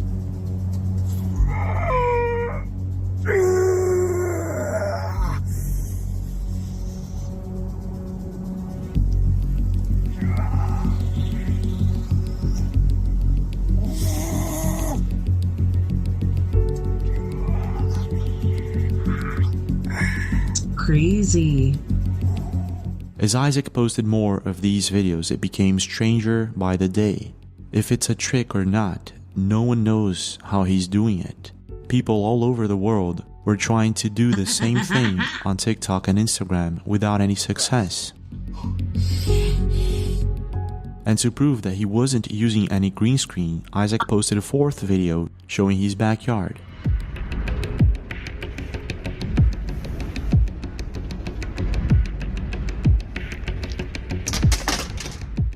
He also posted a couple of the methods that he's using to achieve this ability, the books that he's reading, the Tesla coil that he bought, and what he calls exercising the core energy every day.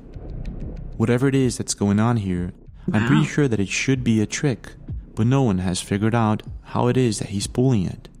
In his last video, we can see clearly he's not using any rope of any sort or green screen special effect. Check this out. Pull levitation. Chakra pull levitation.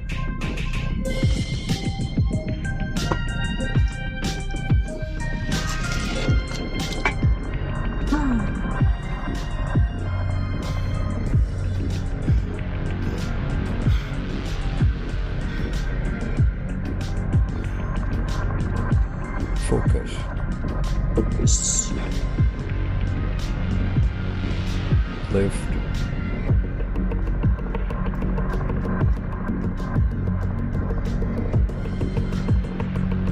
he does that at the gym. He should. In front of people. Then maybe they'll believe him? Because people will be, like, blown away. How is it that Isaac is doing this?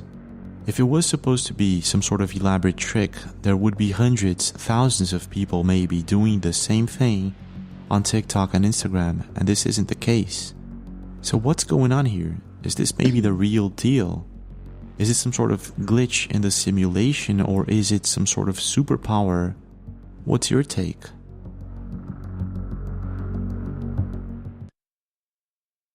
This is a simulation. Mine's broken. This game, you're not ready for it. It's pretty cool though. Eve.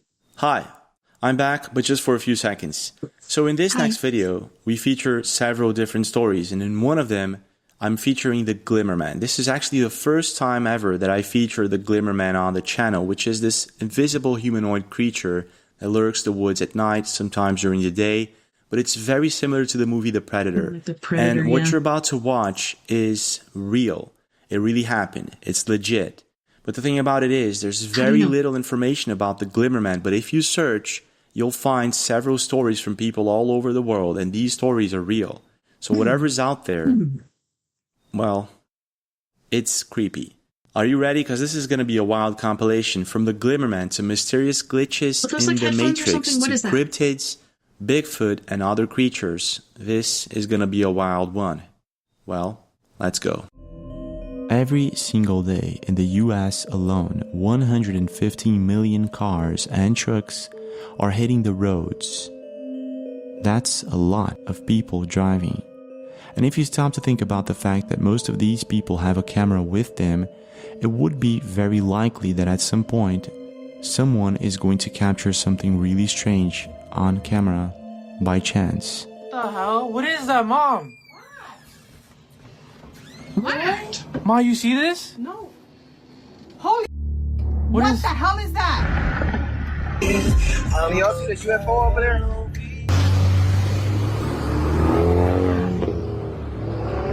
Yo, what the...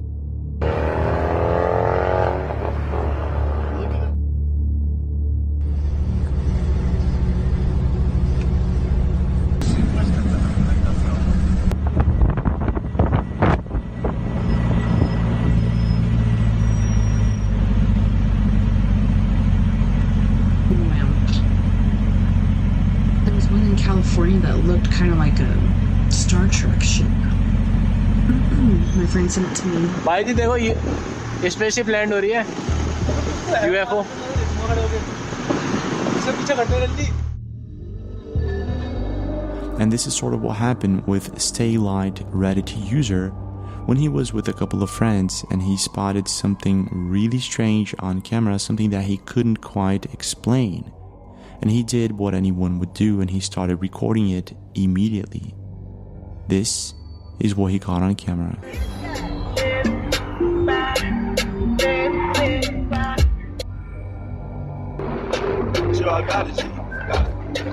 It's so creepy. Sky squids.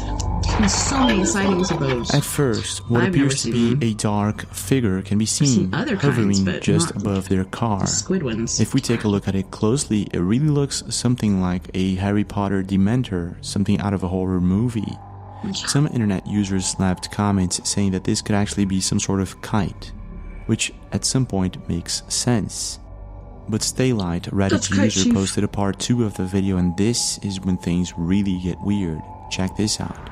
Oh, that's crazy. That's true. Oh, look at the lights. Wow. I am zoomed in. What the hell? Whole second of electrifying.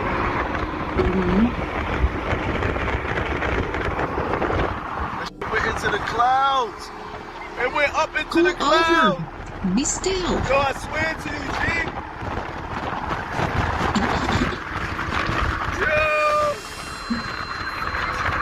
Where is it? It disappeared in the cloud. These niggas is hiding alien spacecrafts in the clouds. Facts. Crazy.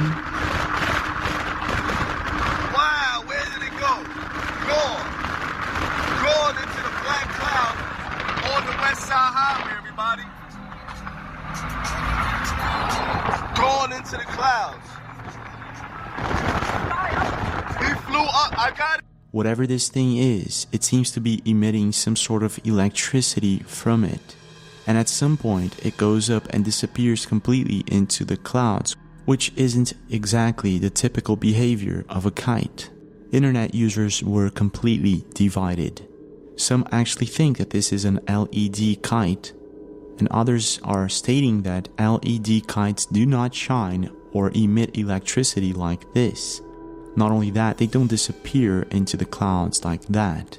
There was another internet user that stated, if it was a kite, don't you think the tentacles would be flying backwards, not in front of it? Well, to be honest, I hadn't paid attention to that before, but after watching the video a couple of times, he may actually be right. But I'm not too sure. In your opinion, what do you think is going on here? Is this some LED kite of some sort, or is it something else entirely?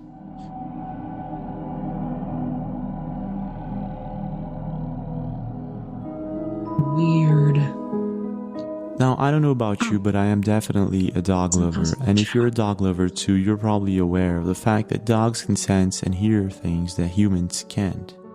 Now, taking that into consideration, Brucho Syndicate is a YouTube channel who usually walks his dogs, and his YouTube channel is full of videos of him doing so. What do I see? I can't believe this. In one particular video on January 2014, he was walking his dog in the middle of nowhere, just before sunset. He was traveling into vast fields to escape modern and urban life. This is until his dog led him to a frozen pond or maybe a lake. I've seen this one before. Well, this is where things get really weird, and Brucho Syndicate found himself face to face with a very strange phenomenon, one that to this day, no one has a perfect explanation to what really is going on here. It's freaking and this weird, is what Brucho Syndicate caught on camera.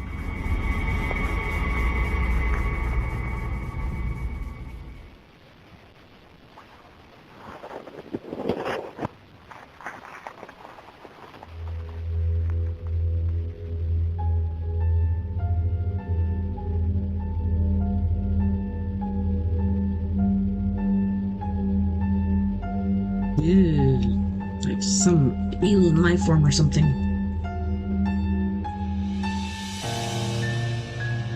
Oh, what the heck? I know I've watched this before and there was like a frog swimming around in there.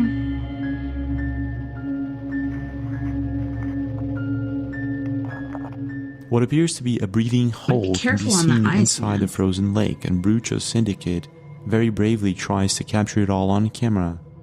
In a certain moment, you can actually see this thing forming a wider hole, as if there's something inside the lake digging its way out. Ew. But Brucho Syndicate continues on recording, and this time he zooms in a little bit more, and this is what he sees.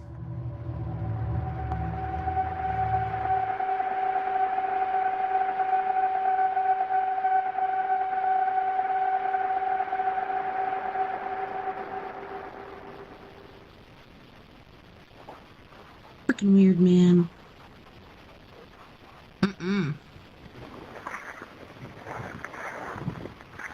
What the? Exactly.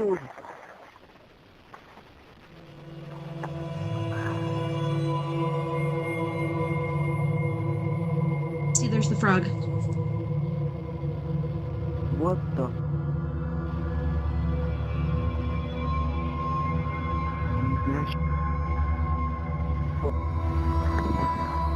It's freaking weird, whatever it is. Internet users were completely baffled by this mysterious phenomenon that Brucho caught on camera that day.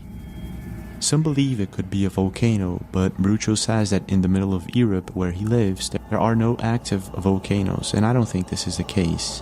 There was a few internet users that suggested that this could actually be a small meteor crater impact site, along with maybe some sort of mysterious object that was somehow hidden underneath. Other internet users believe this could be actually a hot spring, which kind of makes sense.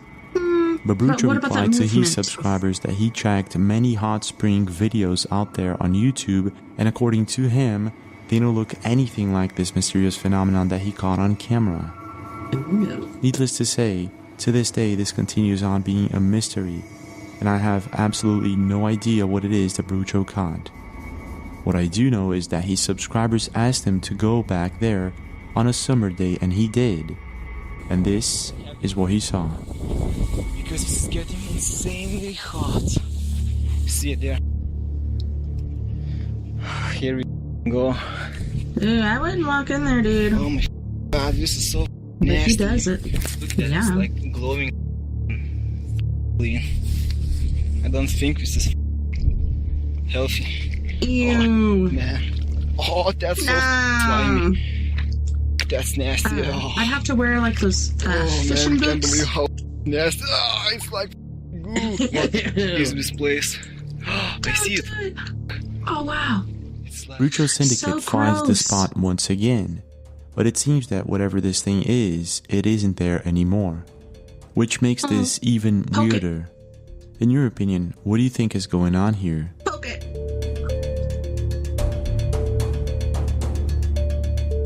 I should have poked it. Oh, another commercial. Sorry, guys. Paying your bills on time raises your credit score, right? Wrong. In fact, this is one of the When it comes to strange encounters with mysterious creatures, there are several reports all over the world of people who have supposedly seen creatures that sometimes can be described as something coming out of a horror movie. And this is the case with a creature known as the Rake. The Rake. That thing is so gross. I don't even understand. Like, what the hell is that?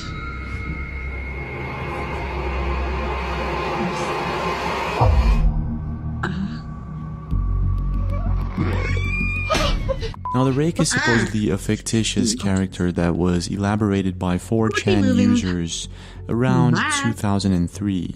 And even though it is considered just an urban legend, there are supposed artifacts that may prove the existence of such a humanoid creature, such as a sailor's log from 1691 and a journal entry translated from Spanish, dated from 1880.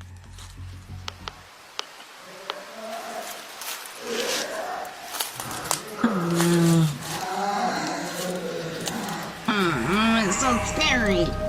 And searching for these kind of humanoid encounters, I found quite a few videos that I have no explanation for, such as an internet user by the name of Petite Cinnamon Roll. Check this out. What the hell is wrong with you? Oh my gosh. Look at all the fog. It's like a horror movie. Oh man. Don't go into the fog. The street light. What is that? Now in this case, the video is too short and Petite Cinnamon Roll hasn't posted any other follow-up video on the subject, so it's very hard to say if it is indeed a Rake, a humanoid creature, or something else. What I do know is that her reaction is pretty much legit. And since she hasn't posted any other follow-up videos, I don't think she's doing it for views. But there's more. A YouTube channel by the name of Whole Other Level Outdoors posted a video of an exploration he did in the woods at night when he found himself face to face with a very strange noise that several internet users agree that it isn't coming from wolves, foxes, or anything like that. Check this out.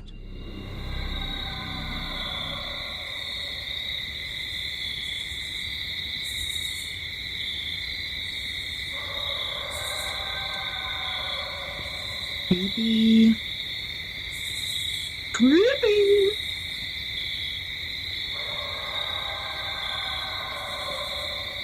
Man, we're here in camp. Do you hear that?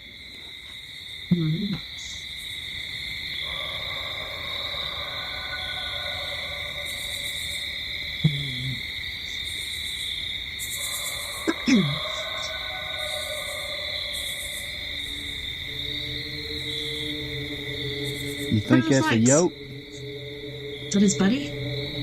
Or a Sasquatch? But I guess that one of the most compelling videos when it comes to strange humanoid encounters was posted by James Galley YouTube channel.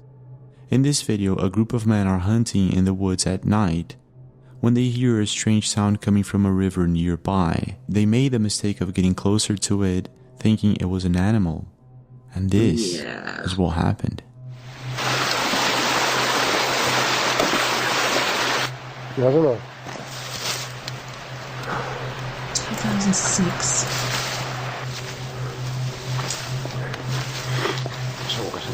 Insomma, tio, ja veus si són insolents. Des de fa rato que són insolents. Que sí, collons, que sí, tia.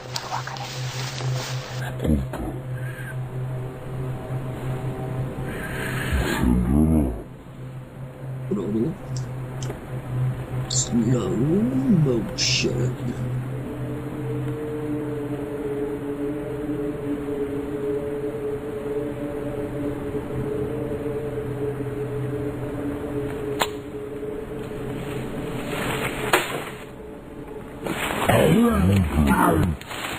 Whatever this thing is, many internet users agree that this might actually be something like the rake. Jim V says, there is no way that this could be a human. First of all, because that's way too skinny for a person. Secondly, look at how ridged its back is. Only a person with a spinal cord deformity would have a back like this. And finally, and most convincingly, look at the size of the light being reflected off of its eyes. It's far too big for a human.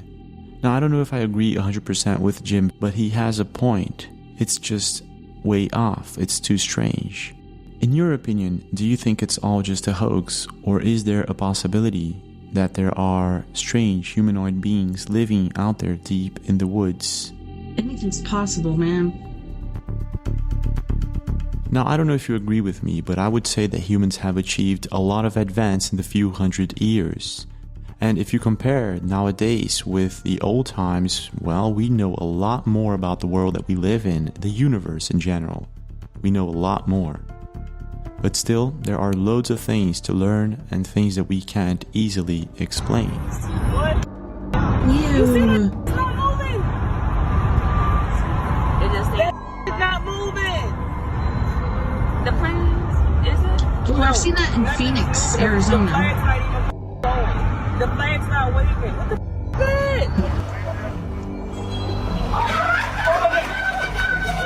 is it? Just to set an example, we know only 20% about the oceans and we can't dig deeper than 12 kilometers into the Earth's crust, so there's a lot to learn.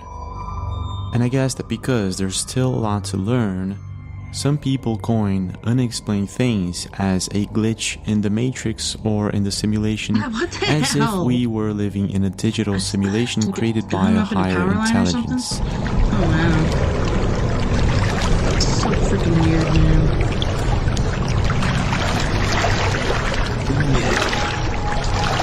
Yes, boys. Now, of course, this is just a theory created by some experts who believe that we can't disprove, neither prove, if we are living inside of a simulation, which makes things interesting. Als ik jullie zeg dat ik dit nog nooit van mijn leven heb meegemaakt. Er is geen wolk.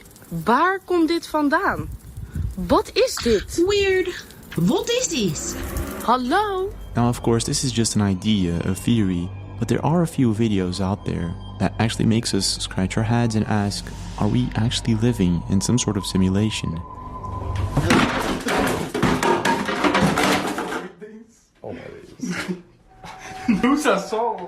It's the case with a video, for example, that was posted by Reddit user iDrippin. His town was hit by a hurricane, and he captured something completely chilling and unexplainable on camera.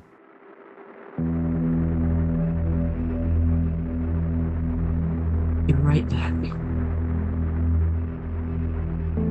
In the video, we can see a tree branch that was broken by hurricane winds. However, there's one thing about this video. The fence is completely intact. How did this occur? In this next video posted by Vara Joseda, we can see what appears to be a couple of unidentified objects in the sky. When all of a sudden this happened. Oh, look, there's another.